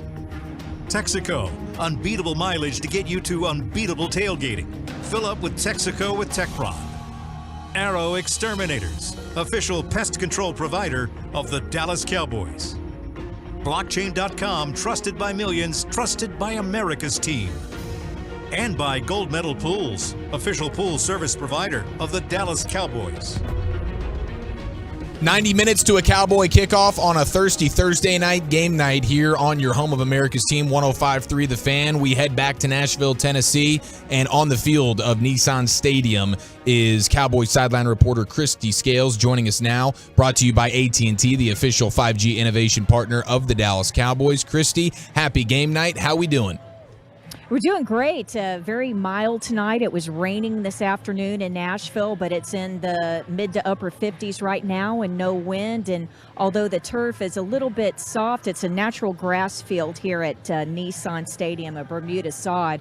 And talking with some of the players, like Brian Anger, the punter, who's out there doing some early work, a little soft, but not a good night, guys, to wear your all white color rush. Because by the end of the day, they're going to look like the Eagles or the Jets out there, because some of this turf is painted to make it look a little bit greener. And so I think it's going to take a lot of bleach when we get these uniforms home. And I wonder if these players get these jerseys too, because Tank was talking about that. Maybe getting his color rush jersey, and now all of a sudden it's got all kinds of grass stains on it and stuff. Wanted to hang it up in the man cave. Yeah. I think it looks cool. I think that would be awesome, and it's going to look really cool for the NFL Films highlight videos for sure. Yeah, I mean, up close and personal, though, and it's a different kind of helmet. Is this unveiling a new all-white helmet tonight as well? Yeah, well, what's different is it's a white face mask instead of the gray face mask. Gotcha. And then the blue star. Now, when they wear those throwbacks like they did on Thanksgiving, it's the old early 1960s where it's just the blue star that does not have an outline. This one tonight, it's the white helmet, and it has the blue stripes down the center of the helmet, but the star has the outline of it. So it's the exact same star that you see on the silver helmets, but it is a really sleek look, and the guys really love it, I think. And talking with Bucky Buchanan, the equipment manager, it's one of his favorites too. Scoop, we're in a situation did something happen at cornerback with the team this week in practice that you can maybe address? Yeah, so Mackenzie Alexander had an injury, and they are adding him to the inactive list tonight. And so that has a big shakeup in the secondary because Deron Bland, who had started outside last week in place of Kelvin Joseph, who was benched after the previous game. Now, it's possible that he may start on the outside, but when they go to nickel, with Mackenzie Alexander out, rookie Deron Bland is going to move inside, and then Nashawn Wright will be on the outside. And the other thing is, well, who's your backup in the slot? Because really, Deron Bland's the only guy that's left that has played extensively in there. And what you would see is some sub packages, and you'll see this anyway. Whether or not anything happens with Bland due to injury, but there are packages where you see not only Jaron Kearse sometimes slide up and play the slot, but we'll see some of Israel Mukuamu as well. Oh, okay, very good. And he's been great in his spot action throughout the season, so I would look forward to watching that. Now, Christy, when it comes to pitch counts tonight, are we expecting any for some prominent Cowboy players? Well, we know that Micah Parsons landed on the injury report this week with a left hand injury, and he had it bandaged the other day when we were in the locker room, the media access on Tuesday. But no, I'm told that Micah Parsons is not on a pitch count, and I'm also told that the person who will be the game captain for offense tonight, Tyron Smith, that we might see Peters come in for a series or two as he normally would, but they're not looking to put a pitch count on Tyron Smith, even though this is the third game in 12 days for a guy who had been on the injured list up until this most recent 3-game stretch. Scoop, are our linebackers getting a little thin there? What's the situation with those backup guys? Are we going to see them playing quite a bit in this game potentially? There are some packages in which you're going to see not just Luke Gifford, but also Jabril Cox. So one of your LSU guys, Brian. So finally, because he's been inactive so much of the year. But if you see Luke Gifford and Jabril Cox out there in these sub packages, it's that's planned. They've got some extra work there this week. So we did see Luke Gifford get a couple of series last week. He subbed in one time for Damone Clark, and then the next series he subbed in for Anthony Barr, but we might see a little more Gifford tonight, and then, as I said, may actually get to see some Jabril Cox as well. Beautiful. Anything else from the inactives that stand out to you, Christy?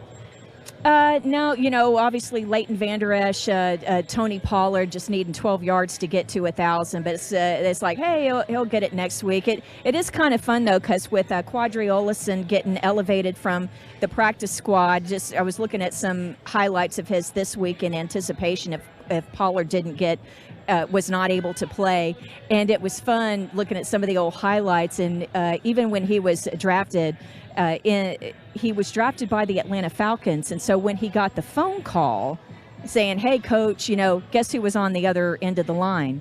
It was Dan Quinn, the Cowboys defensive coordinator who was head coach of the Falcons at the time. And so I was talking with Dan about that tonight. And he was remember, I remember talking to him and how excited and what a good young man and all that kind of stuff. So, if it goes really well tonight, I hope we see a lot of Malik Davis, but I hope it goes so well tonight that maybe even Olison gets some work tonight. Well, that would be kind of cool. Christy, is there anything about that? Is there anything about that stadium? We've been there a couple of times, right? This place we had the really cold Christmas night. The Christmas night game. Where they lost 31-0. Yeah. But the one that really stands out for me, it was 6 years later, October 1st. That was the Albert Hainsworth stomping on Andre Gerard the stomping game. Yeah. That's what stands out to me. Yes. Yes. So the Cowboys score the touchdown run. Goal line. They score, and Hainsworth not only rips Gerard's helmet off as Andre is on the ground after the play. He stomped once and missed him, and that stomped a second time. And if I remember correctly, I think it was with the gashes, he needed like 30 stitches to repair the gash. What I remember him walking over to the sideline and had the towel up, on his forehead, and just remember going through the towel and having to get another towel. But yeah, that's. We don't play here very often, only once every 8 years. But so that I can't believe it was 2006, but that's the one that stands out to me. Hey, Scoop, that cold night there on that Christmas night, they started with an onside kick. Cowboys got the onside kick. I think that was the game that Anthony Wright played quarterback. Anthony Wright. Because, I remember sitting in the press box that day, or the coach's box, and Ernie Zampese fell asleep during the middle of the game. I think the entire offense fell asleep. Yeah, I know. Zam took his headset off and just took a little rest right there in the middle of the game. And Anthony Wright was the third string quarterback, and Randall Cunningham was the backup. Troy had been, Randall was smart enough to come up with one of those veteran injuries that week of the game. He did. He sure did. Christy, did you bump into any bachelorette parties last night?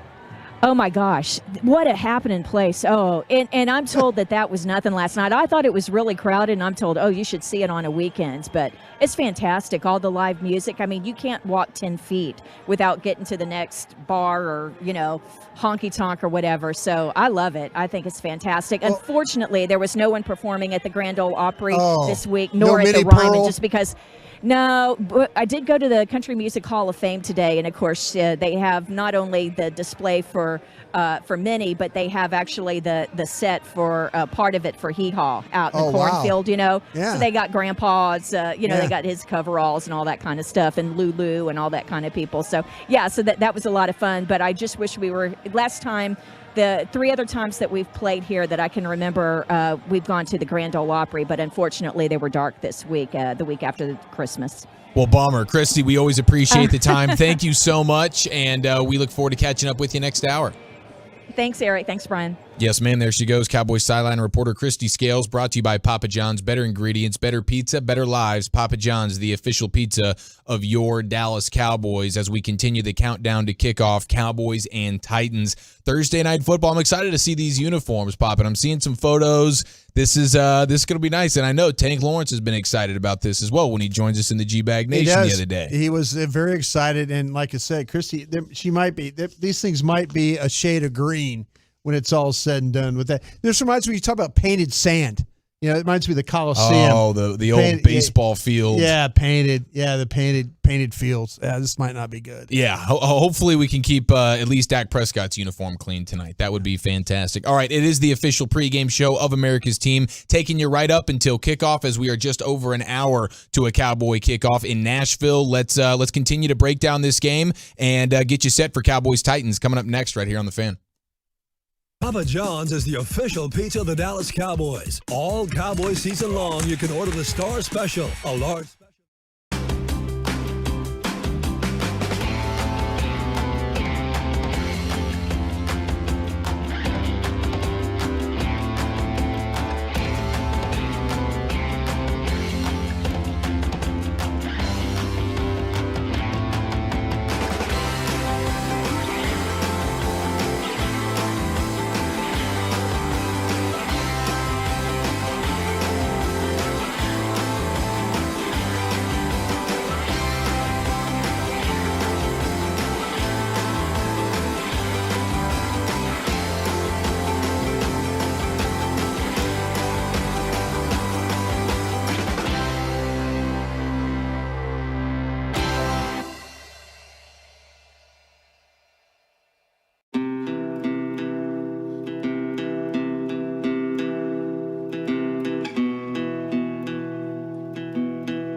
The Dallas Cowboys. It's Miller time. 7-Eleven. 7-Eleven in stripes. Proud partners of the Dallas Cowboys. Blockchain.com. Trusted by millions. Trusted by America's team. And by the University of North Texas. Proud partner of the Dallas Cowboys. Also brought to you by Bill Nunnally, attorneys and counselors. Goody Goody Liquor, your store for discovering fine wine, craft beer, and premium spirits. Find a store at goodygoody.com. Papa John's, the official pizza of the Dallas Cowboys. Papa John's, better ingredients, better pizza. And by DallasCowboys.com. Keep track of the boys with daily podcasts and up-to-the-minute blogging at DallasCowboys.com and on the official Dallas Cowboys app. Now, here's Eric Chiafalo and Brian Broaddus. And just like that, Brian Broaddus, it is Week 17 in the National Football League. We are just over an hour from a Cowboy kickoff on the Dallas Cowboys Radio Network. Cowboys and Titans in Nashville, Tennessee, Thursday Night Football.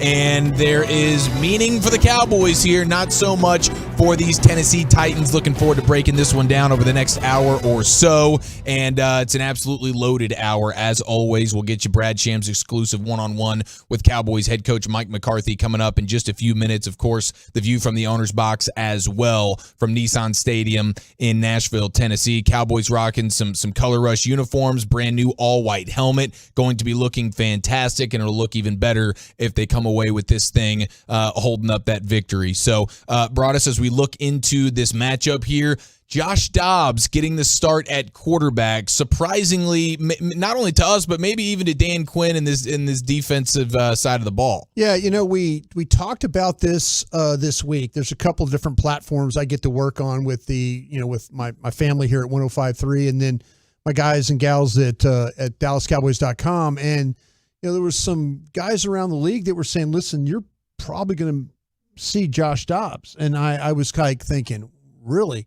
Because I was doing all that work with Willis and Malik Willis, and I was thinking, well, maybe they're going to try and figure out some things with him. And guys around the league were just like, no, they got to figure out something. They're in a situation where they have to go to Jacksonville, next week and win a football game to get in the playoffs, and that's their best route. But they have to figure out how to throw the football.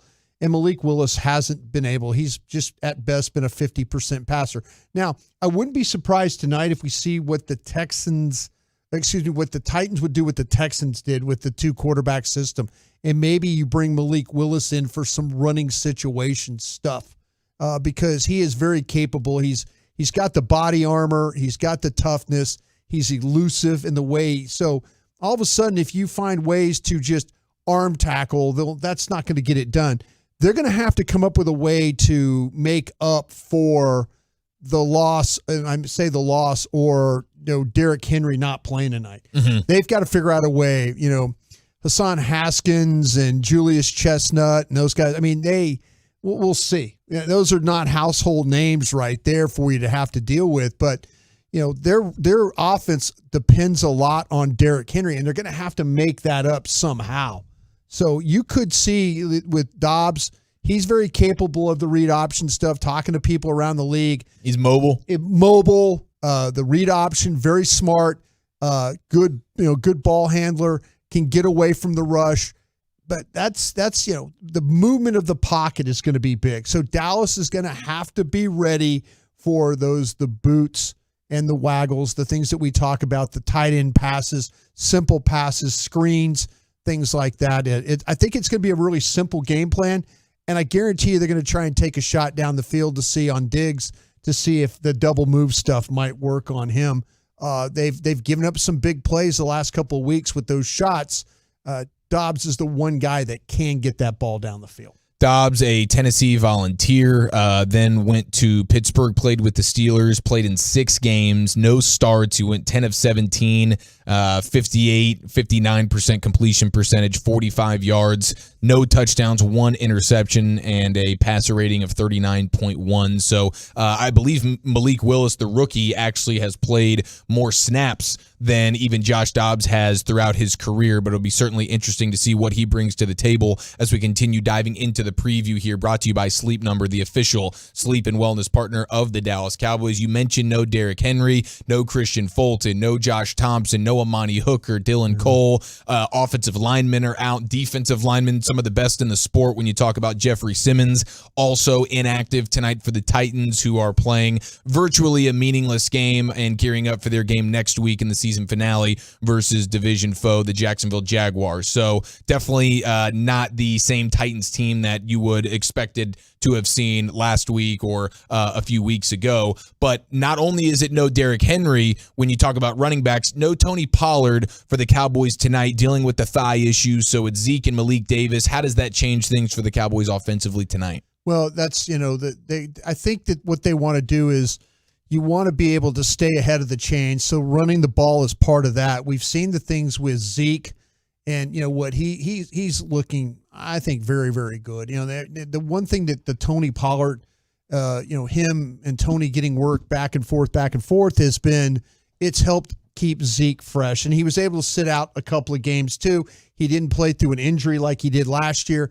So yeah, you'll see, I believe you'll see him run with the physicality that he normally shows. And, with Davis, here's a guy that really, he just burst on. I mean, the scouts loved him. We were talking with Bobby Belt earlier that it was like, the scouts really loved him, and he made the team. They loved the way he's a complete back. He catches, he blocks, he runs, he's got toughness to him. So yeah, I mean, you're going to see that a little bit more probably of that physical nature of the running game tonight. Mm-hmm. And they need to get some things going over there with Tyron Smith and Zach Martin over there playing next to each other. Kind of get a little bit more continuity with those two guys working together. They had really good continuity with Steele over there and Martin with the scoops and the reaches and stuff like that.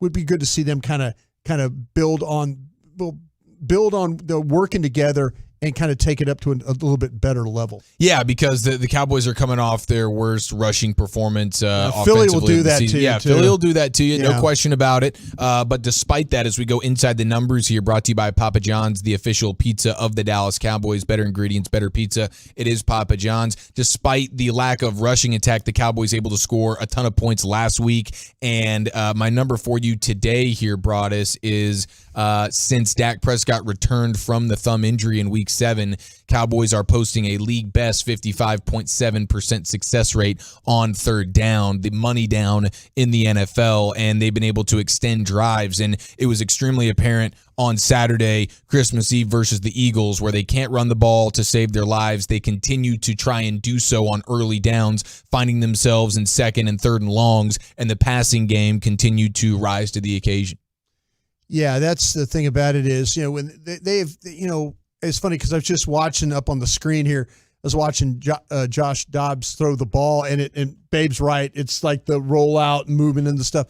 But yeah, with the Cowboys, this third down offense has been really, really, really good, and I think a lot of it has to do with the execution of what we've seen, from Dak, from these receivers, the emergence of CeeDee Lamb as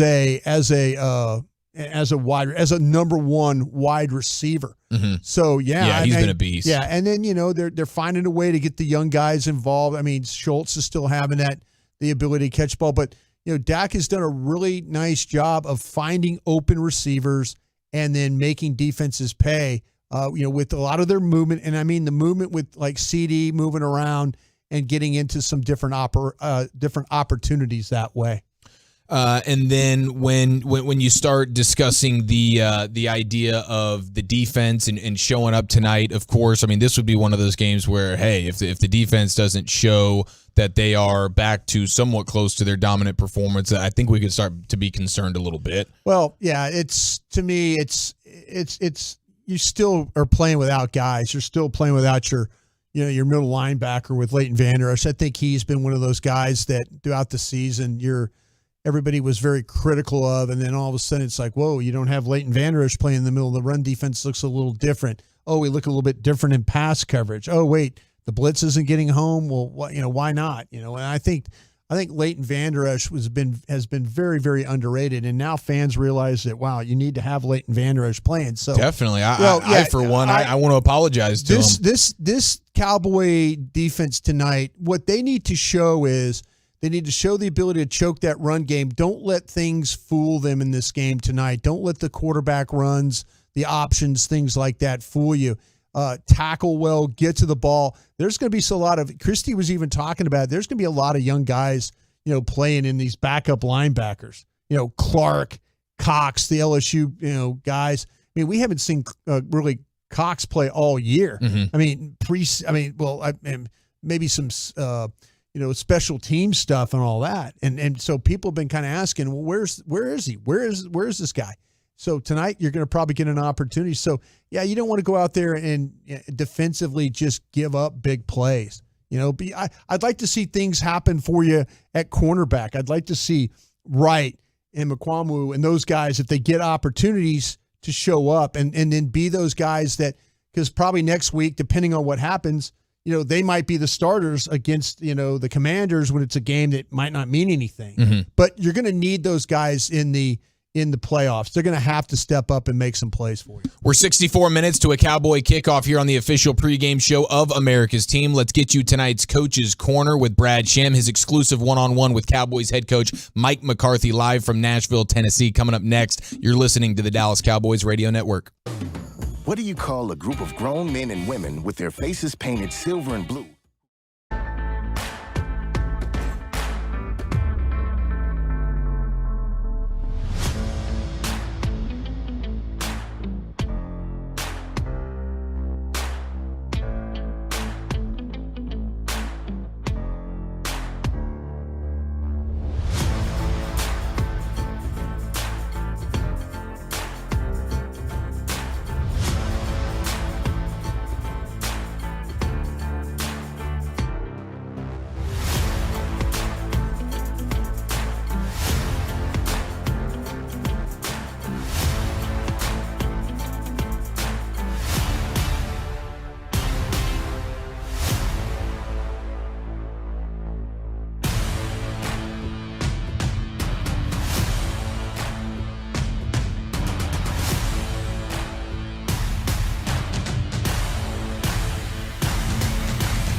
today at AA.com. American Airlines, you are why we fly. Terms and conditions apply. 57 minutes to kick off Cowboys and Titans right here on the Dallas Cowboys Radio Network, and it is time to head to Nashville, Tennessee, Nissan Stadium. We have the voice of the Cowboys, Brad Sham, standing by with Cowboys head coach Mike McCarthy for tonight's Coach's Corner. Brad Sham, take it away, sir. Fellas, thank you. It's a kind of a muggy night in Nashville. It's actually very nice, but the turf is wet, and the day is not Sunday. And Mike McCarthy, you've probably done this. A bunch of people who have been in Dallas for a while have not played a road game on a Thursday. So Saturday got here in a big hurry this week. What's the extra challenge of doing this short week as the road team? Well, because you got to travel, and that's always, stress of traveling is additive on all of us. You can see what happens to the family members just over the holidays. So, especially with Southwest, the way they're rolling, but that's a whole other story. But just to remind everyone, American is the official airline of the Dallas Cowboys. Exactly. That was just you beat me to it. Thank you. But no, I just that's the other factor, and frankly, it really affected how we practiced this week. So you got to take it into account. And our practice even yesterday before we traveled was probably 20 minutes quicker than normal too. So I mean that's it. That's part of the challenge of playing on Thursday night. Have you practiced adequately? Well, we were pretty much in jog throughs. I thought the mental focus was very good this week, and I just really, because of the stretch that we're on playing, you go Sunday, Saturday, Thursday. So plus you got the holiday right there in the middle of it. I think we just really physically had to be very smart with our team, and I think our team did a nice job with that. Is being smart part of Tony Pollard's being inactive tonight? Definitely, yeah. I mean, Tony wanted to go, and we just felt like this was definitely the best plan for the long term. This doesn't necessarily have anything to do with winning, but he's 12 yards short of 1,000. Does that kind of thing matter to you since you have another regular season game to play? Definitely it matters because, it'd be his first 1,000-yard season, so I'm definitely aware of that. And, I look for Tony to go next week. So this game is really odd to me. Tennessee made it clear immediately after their game last week that they probably weren't going to play a lot of people. They put several of them on injured reserve. The one they care about is next week.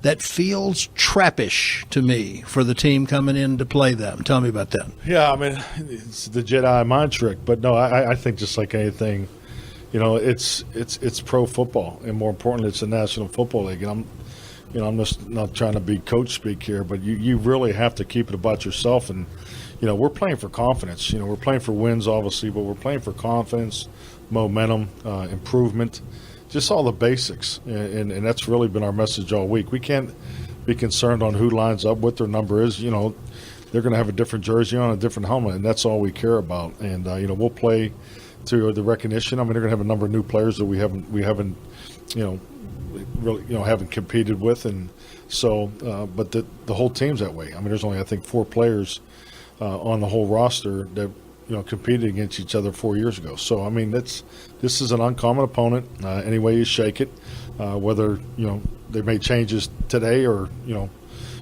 even if they wouldn't have made changes. So and that's really our mindset. We needed to go out and just make sure we play to our standard. One of those changes they made is at quarterback. I know you had your bullpen guys working on Tennessee 2 weeks ago. 2 weeks ago, this quarterback was on a different team. He wasn't here. What do you know about the guy they call Astro Dobbs? Yeah, Dobbs. He's someone I've seen play a number of times in Pittsburgh, and and just remember, I think like a lot of players in this league, especially quarterback play, you remember your first impression. I was impressed when the first time I saw him in a preseason game a few years back, his rookie year. So very athletic, can make all the throws. I think he's a really good fit for how they want to play, and I can see clearly why they made the decision. And you think the way they want to play involves running the ball, especially with the quarterback running the ball? Well, I think running the ball, but also the movements, the keeps, and everything, and because they're an outstanding outside zone team, and off of that comes the keep game, and all those things play true and true. Their second run's a duo, and it's a bounce play, and so the action that comes off of that. So and I think his ability to extend plays is a part of a winning formula. I think he's a good fit for them.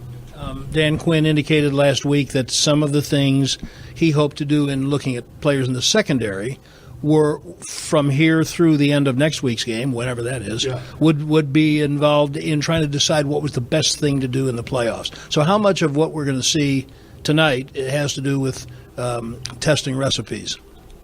It has everything to do with it. I mean, we're trying to get back into the flow of getting in and out of defensive personnel groups that we were clearly in for the most of the season. So, the injury, situation has hit us on defense, and we got younger guys that are asked to play different positions. And, I thought we definitely were a week better last week against Philadelphia because, we had to make those changes in games the last couple weeks prior. So, this gives us our second week to at least line up, prepare, and get ready to play in the defensive personnel groups that we want to play in. Appreciate the time. Have fun tonight. All right. Thank you, Brad.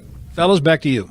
Thank you, Brad. Tonight's Coach's Corner brought to you by Ford. Ford is the best in Texas. And Lincoln, the official luxury vehicle of the Dallas Cowboys. True luxury that transports you to experience the power of sanctuary for yourself and see the full Lincoln lineup. Head to your local Lincoln retailer or visit Lincoln.com. We're just a few minutes away from the view from the owner's box live from Nashville, Tennessee.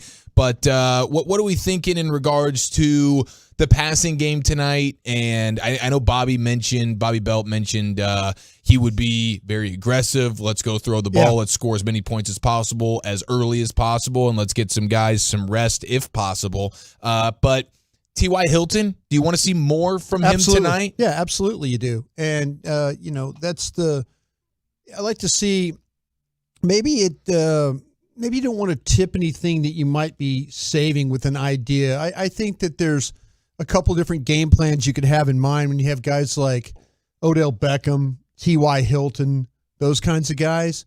There's maybe some things, some bunch formation things you want to, maybe some things with motion that you want to kind of keep, and maybe some screens that you don't want. But, I'm not opposed to having him run routes and having him. I'm not saying, you have to carry him inside on slants and stuff like that, but, do some things with him, some intermediate stuff, some outs, some quick passing games, to him. Bring him in motion, fling him the ball, let him go up the field kind of a thing, like, almost like you're handing like a run, just to kind of get him going. I mean, him with, say, 5 to 7 targets in this game, I think would be a pretty good thing, because he's probably going to come up with 5 catches for you. Yeah. Or draw a PI like he did last week. Yeah, exactly. But, he's shown the ability to be a down the field type of a player. So I wonder how much this time of year, as the playoffs are looming, how much do you want to, hey, I want to work on some of these things, but I'm also, Kellen Warren, I want to keep a couple of things in my back pocket to unveil in the playoffs. I kind of felt like, okay, last week, what did we saw Turpin, right? On a play, they handed him the ball. He throws it back. And he throws it back to Dak, and it's a -10. Oof. And you go, well, hell, I waited since, the bye to see that. Right. I was kind of hopeful that they would find ways to get Turpin more involved. But, now it's kind of like, well, okay, I'm not so interested in seeing Turpin get involved, even though Turpin was a big part of the 3rd and 30 play. He was on the field. They didn't have CeeDee Lamb on the field. They had Turpin on the field. So they go 2 vertical with Turpin and T.Y. Hilton, and that holds, a safety, gets a safety to turn the wrong way, and now the ball is complete. So I was thinking that there was going to be more Turpin, more. Me too, man. I just saw a tweet. And it's not that he's playing every single snap, but he's practicing and all that. This is the 30th game he's played this year.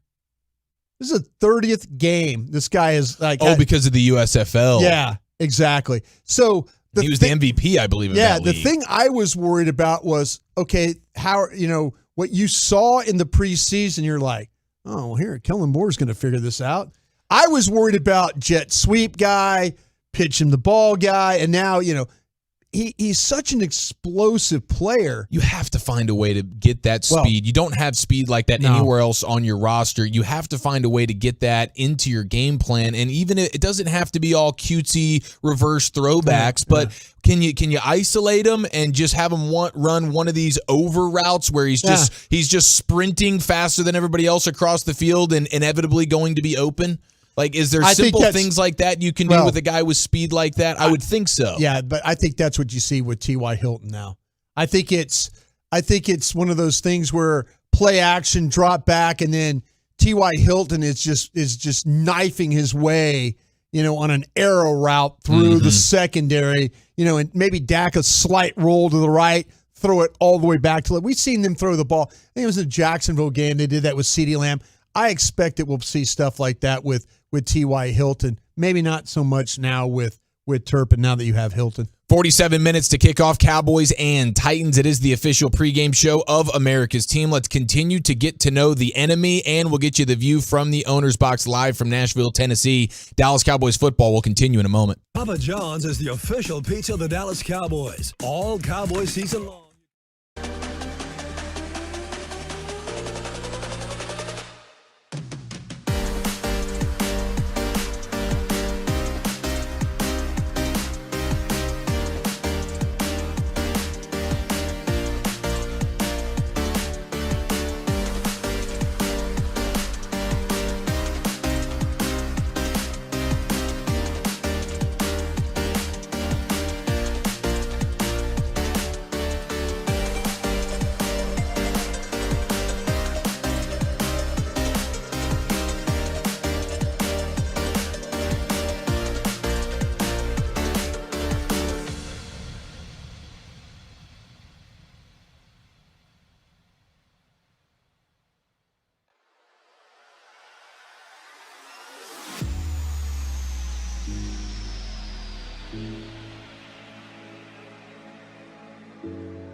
Gentleman's Dairy, the official milk of the Dallas Cowboys, made in the heart of Texas.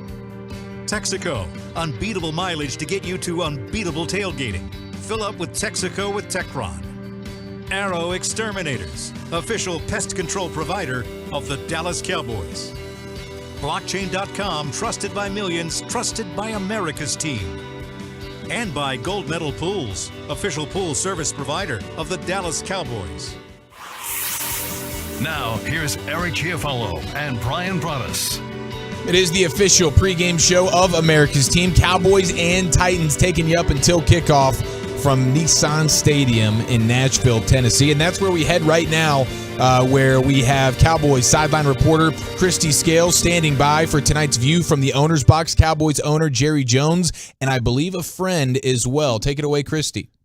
Well, it's a very special treat to have two owners with us tonight, not just Jerry Jones, but Amy Adams-Strunk of the Tennessee Titans, and there are some exciting plans that you have coming up here in Nashville with the Titans. I know, Jerry, you want Amy to share that. Absolutely, because I know what the new stadium, AT&T, did for the Dallas Cowboys, and I'm excited. This is such a vibrant area, and Amy has shown magnificent leadership with the NFL, and now she's gotten this done, or she's got the initial steps done.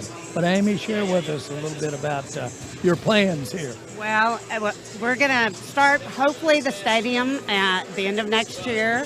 And this is going to be a real game changer for the city of Nashville. Everybody is so excited. Fans are excited. We have one step further with the city council, and then we'll be moving forward. But it's going to be a great thing for the city of Nashville. And it's going to be downtown and covered, so there'll be a lot of events with a lot of country music and other things to expect? Absolutely. It's going to be right in our parking lots to the east here. And we will still play in this stadium till it's done. And we'll have a development around it, and it's just going to be a great thing. Jerry, can we arrange it that we don't have to wait 8 years to come back? Can we maybe have some preseason games, or maybe you pull some strings there? I don't know about the arranging, but let me give you an idea of the legacy that Amy stands for. Her father, Bud Adams, Lamar Hunt, formed the AFL, which I think are founders of the NFL. But he asked her father to join him in starting the AFL.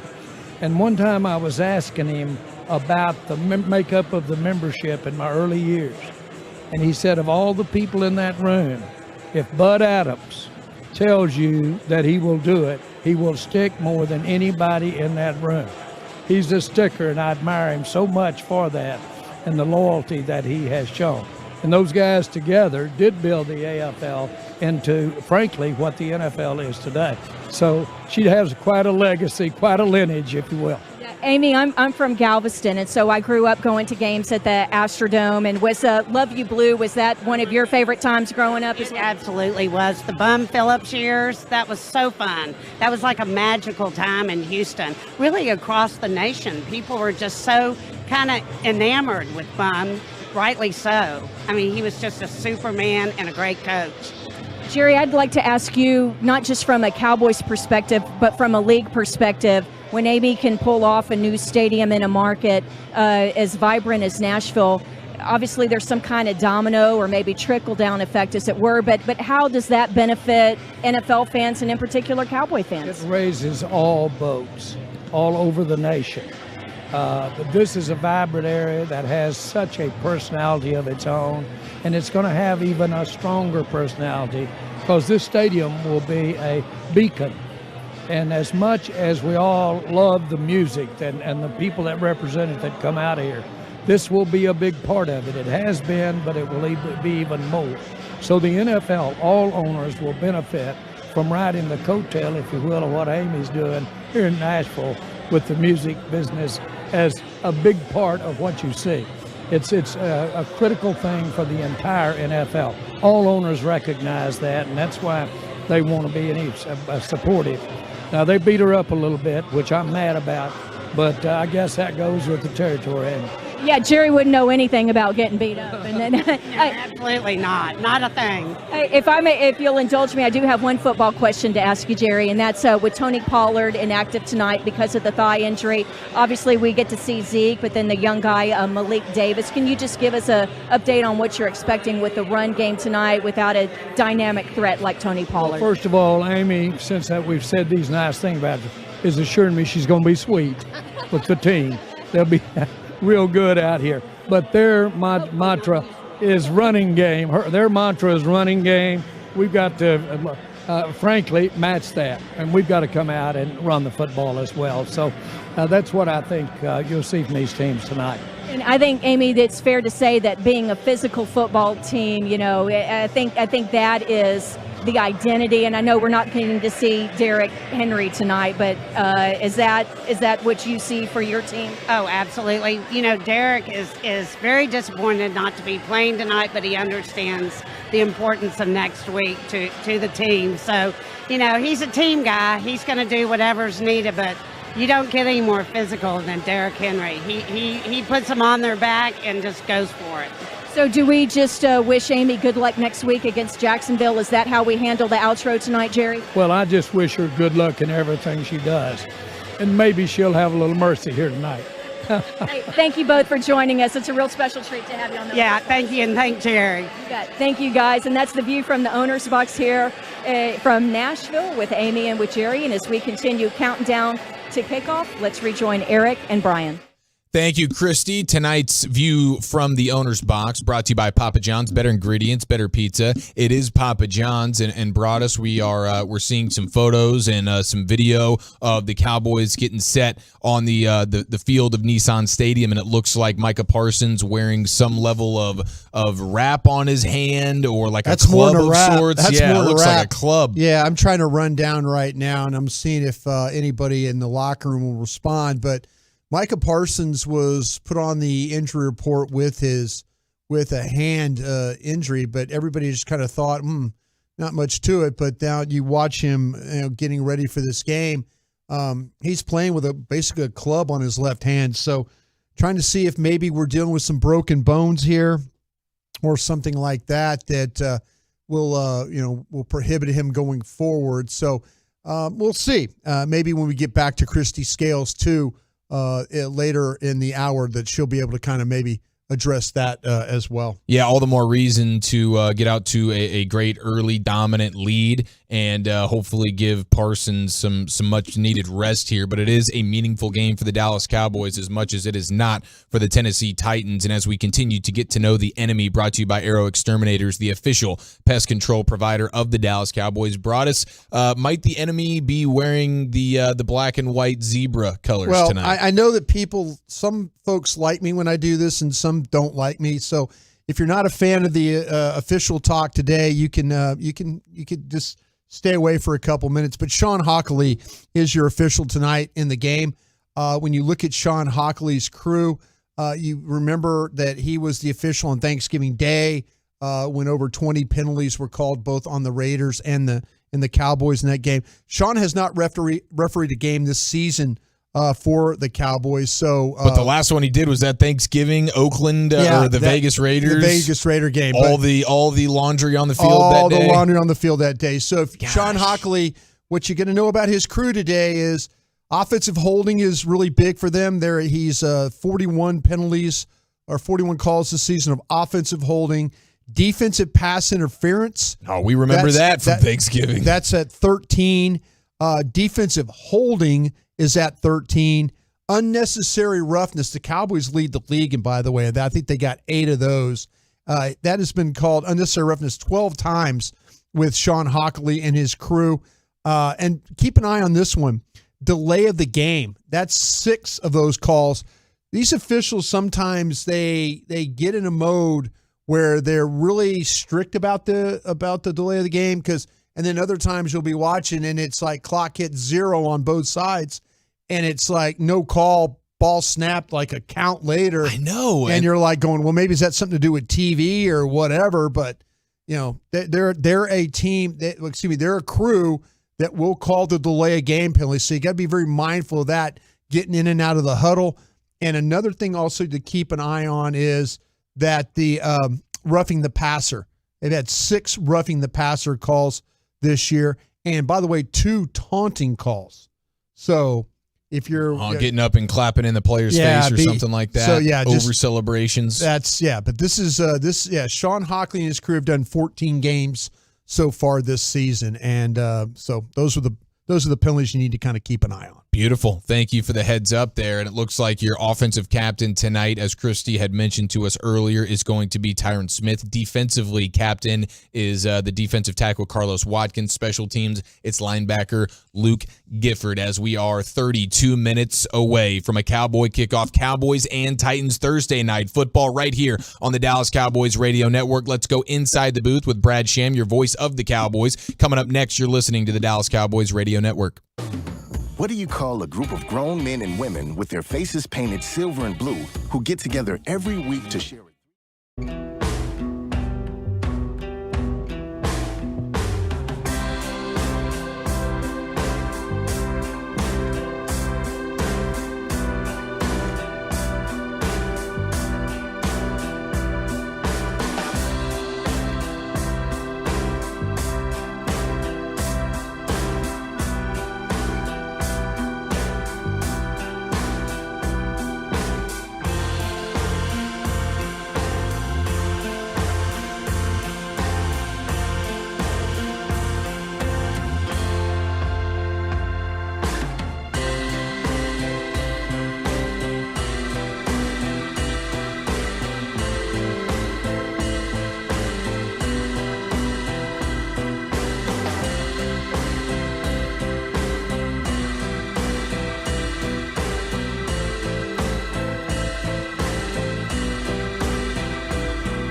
Miller Brewing Company, Fort Worth, Texas. 25 minutes to kick off Cowboys and Titans. It is the official pregame show of America's team. We head back out to Nissan Stadium in Nashville, Tennessee. Welcome in Christy Scales, Cowboys sideline reporter for the keys to the game. And Christy, we're watching on the television screens in here, and we are noticing Micah Parsons with a bit of a club on his injured hand. What can you share with us? Well, it looks like his left hand, it looks like a giant Q-tip instead of a hand, but it is not a fracture. It's actually a large laceration, and so just extra bandaging and padding to protect the laceration on that left hand. But I've asked numerous folks on the sideline if Micah is on any kind of pitch count tonight having to do with that hand injury, and he is not. And again, it's a laceration, not a fracture. Well, that is fantastic news. My gosh, thank you for that, Christy. As Christy Scales joins us, brought to you by Pollock Aurora, proud supplier of the Dallas Cowboys, as we get Christy's keys to the game. And I'm curious, Christy, do you feel like they're trying to get as big of a lead as early as possible to get some guys some rest tonight, or do you feel like that's not even really a part of the equation? I think that would be ideal, but you can't go into it planning for that, right? And in fact, I mean, heck, they were planning for Malik Willis and then get the curveball at the end there. So very, very interesting night, and I just have a feeling that if things go well for the Cowboys early, by the time we get to the fourth quarter, hopefully this sounds like a preseason broadcast with some names that we're not used to hearing. There is one thing, though, that goes back to the way it was 2 weeks ago.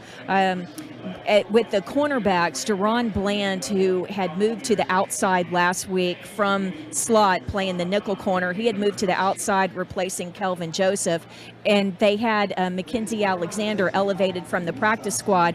They weren't able to elevate Mackenzie Alexander from the practice squad this week, have him active for this game because of a groin injury suffered during practice. So because Alexander is not available tonight, when there are nickel situations, you're going to see Deron Bland move back to the inside, and you'll see more of Nashawn Wright playing outside.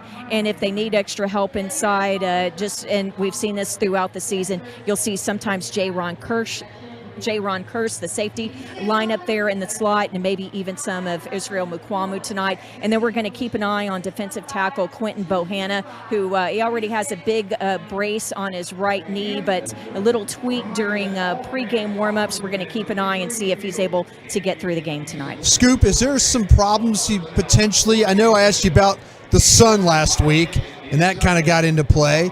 How about this field with the moisture on it? Is this going to be a problem tonight? It's a natural grass field, a Bermuda sod. It rained most of the afternoon, and it's very soft out there. And talking with the specialists, when they're lining up for field goals or extra points, they're going to be very cognizant, not just of which hash, they're on, but picking the exact spot. I really think that footing is going to be an issue for all the players tonight, but particularly for the specialists. Any chance of rain during the game tonight, Christy? Later, less than 20% in the second half. It was mostly this afternoon. So they had a tarp over it and everything. It's just that it's soft and just a little moist. Gotcha. Beautiful. Christy, always appreciate the time. Enjoy the game. Thank you, Eric. Thank you, Brian. Yes, man. There she goes. Cowboys sideline reporter Christy Scales, brought to you by Pollock Aurora, proud supplier of the Dallas Cowboys. And now we go back to Nashville. We go inside the booth and welcome in the voice of the Dallas Cowboys, Brad Sham. Brad, happy game night to you. Is Brad Sham looking for any style points tonight, or are we just trying to get out alive with a victory? In what league do style points, besides your fantasy league, in what league? I'm glad Broadus is tickled. I am. In what league do style points help you in the football game? I don't care. I will tell you this. Babe and I were talking about this before. This just reminds me too much of Houston. There's no way the Cowboys can win. They can't win big enough or convincing enough to make all the people listening who are going to call you on the post-game show happy. They can't. And heaven forfend, they should lose the game.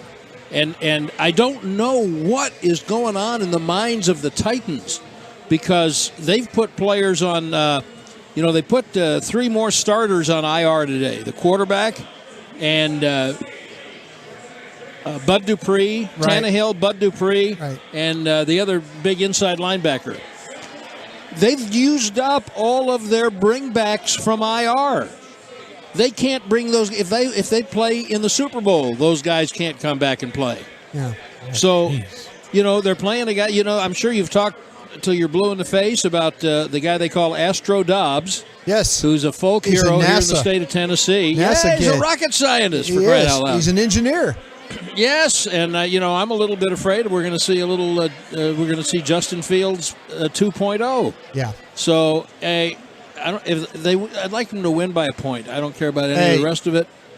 It's all that counts. No, that's exactly. I opened this broadcast tonight and said, I don't care. Just needs to be by 1 point. I'm not interested in, just find a way to win to keep pressure on Philadelphia. That's all I care about. That's all I care about tonight. And you're right. And how about it's the last time they won 12 games? They don't get any prizes for this. No. But the last time they won 12 games 2 years in a row, the second year they won the Super Bowl. Sure. Brad, when it comes to early aggressiveness, I do wonder if this is one of those games where are they trying to build as big of a lead as they possibly can in order to get some guys some rest? Do you fear a little over-aggression where it's 4th and 1 from their own 35 early in the game and it's like, let's just go for it? Well, Eric, you were doing great right up until you said so that they can get some guys some rest. Yeah. We're going to try to refocus you. I know we've only got like 2 minutes together here right now. Help me, please. But we're going to try to refocus you. What's the objective tonight? Victory. Health. That's all it counts. Yeah. That's all it counts. So early aggressiveness, yes, I would think that this Tennessee team would be even more ill-prepared than Houston, ill-equipped, not prepared, to come from 3 scores down. At least Houston, Davis Mills, can throw the ball. And I'm not sure that Dobbs can't throw it, but there's no comparison in terms of NFL experience between Dobbs and Mills. So I think Dallas wants to really gas pedal to the floorboard early, and they really want to get after him defensively. Mm-hmm. And then if you get ahead enough to where they know they can't catch you, and they'll know it, and you'll know they know it, and when that happens, then you can start to get some guys a little bit more rest and maybe worry about what you're going to do next week in Washington. But that all depends on things that are out of their control, like what Philly does this week. They've just got to win the game. The best way to win the game, I think, is to get far enough ahead, quick enough, that they can't play offense the only way they think they're equipped to play it tonight. Gotcha. Now, would you like to see more of a role for T.Y. Hilton tonight after last week's performance? Here's the thing that I said this on our flagship station, Eric, the other morning, and I think it's really important to remember tonight and whatever day they're playing next week. And Dan Quinn just came out and said it, and Mike McCarthy said it again tonight. The combinations of receivers and cornerbacks and schemes and things they're doing, all of this is testing recipes, and the formal bake-off isn't until the first playoff game. So would I like to see more of T.Y. Hilton? Sure, who wouldn't? They're going to find out, and it might be finding it out in practice, what T.Y. Hilton can do for them in the first playoff game, and they don't need to show that to the world. Mm-hmm. As long as they know, they're going to mix up. I'm a little disappointed that Tolbert and Washington are both inactive tonight. But at some point, you're going to want to see them, and that point may be next week. So would I like to see Hilton? Sure, who wouldn't like to see Hilton? But they're mixing and tinkering and figuring out what will work in the playoffs. That's the thing they're doing on the way to trying to win. Brad Sham, ladies and gentlemen, always appreciate the time, Brad. Enjoy the game. All right, boys. Happy New Year. Yes, sir. Happy New Year. There he goes. Voice of the Cowboys, Brad Sham, inside the booth, brought to you by WinStar World Casino and Resort, the casino of the Dallas Cowboys. We have our predictions on the horizon brought us, but right now we pause 10 seconds for stations to identify themselves along the Dallas Cowboys radio network. Your turn it on, leave it on. Home of America's team is 105.3 The Fan. Hello, baby. KRLD FM and HD1, Dallas Fort Worth. Always live on the free Odyssey app. Where are we going here, Broadus? 27-13 Dallas Cowboys. Cowboys victory, 27-13. I've been saying I'm on 3 different platforms, and I've used that score all 3 platforms. I'm trying to be consistent. I admire your consistency there. Are we expecting a fourth quarter resting of sorts? You asked. I knew you were going to ask that question, but no. I mean, man, they got a JV team, bro. If it takes 4 quarters, I mean, come on. No, I'm just saying, though, you just have to get the victory, and if you could get to 27, maybe you could get some 3 and outs, and you can. It didn't do me any good with Micah Parsons wearing a big old club on that left hand. That's what I'm and saying. I'm glad Christy told me it was just a laceration. A laceration, not broken bones. Yeah, that's right. All right, give me Cowboys 28, Titans 10. The under hits because I know this referee crew loves to hit those unders. Yeah. So give me 28-10 with a Cowboy victory on Thursday Night Football from Nashville, Tennessee. This, ladies and gentlemen, has been the official pregame show of the Dallas Cowboys. Kickoff from Nashville is around the corner. Brad and Babe got you the rest of the way. Wolchuk and Broadus will have you for the halftime show. This has been the official pregame show of America's team, and Dallas Cowboys football will continue in a moment. You don't want to miss the next Dallas Cowboys touchdown just because you went to the local store to buy lottery tickets, do you? Now, you don't have to. Jackpot lets you buy your lottery tickets from your phone so you don't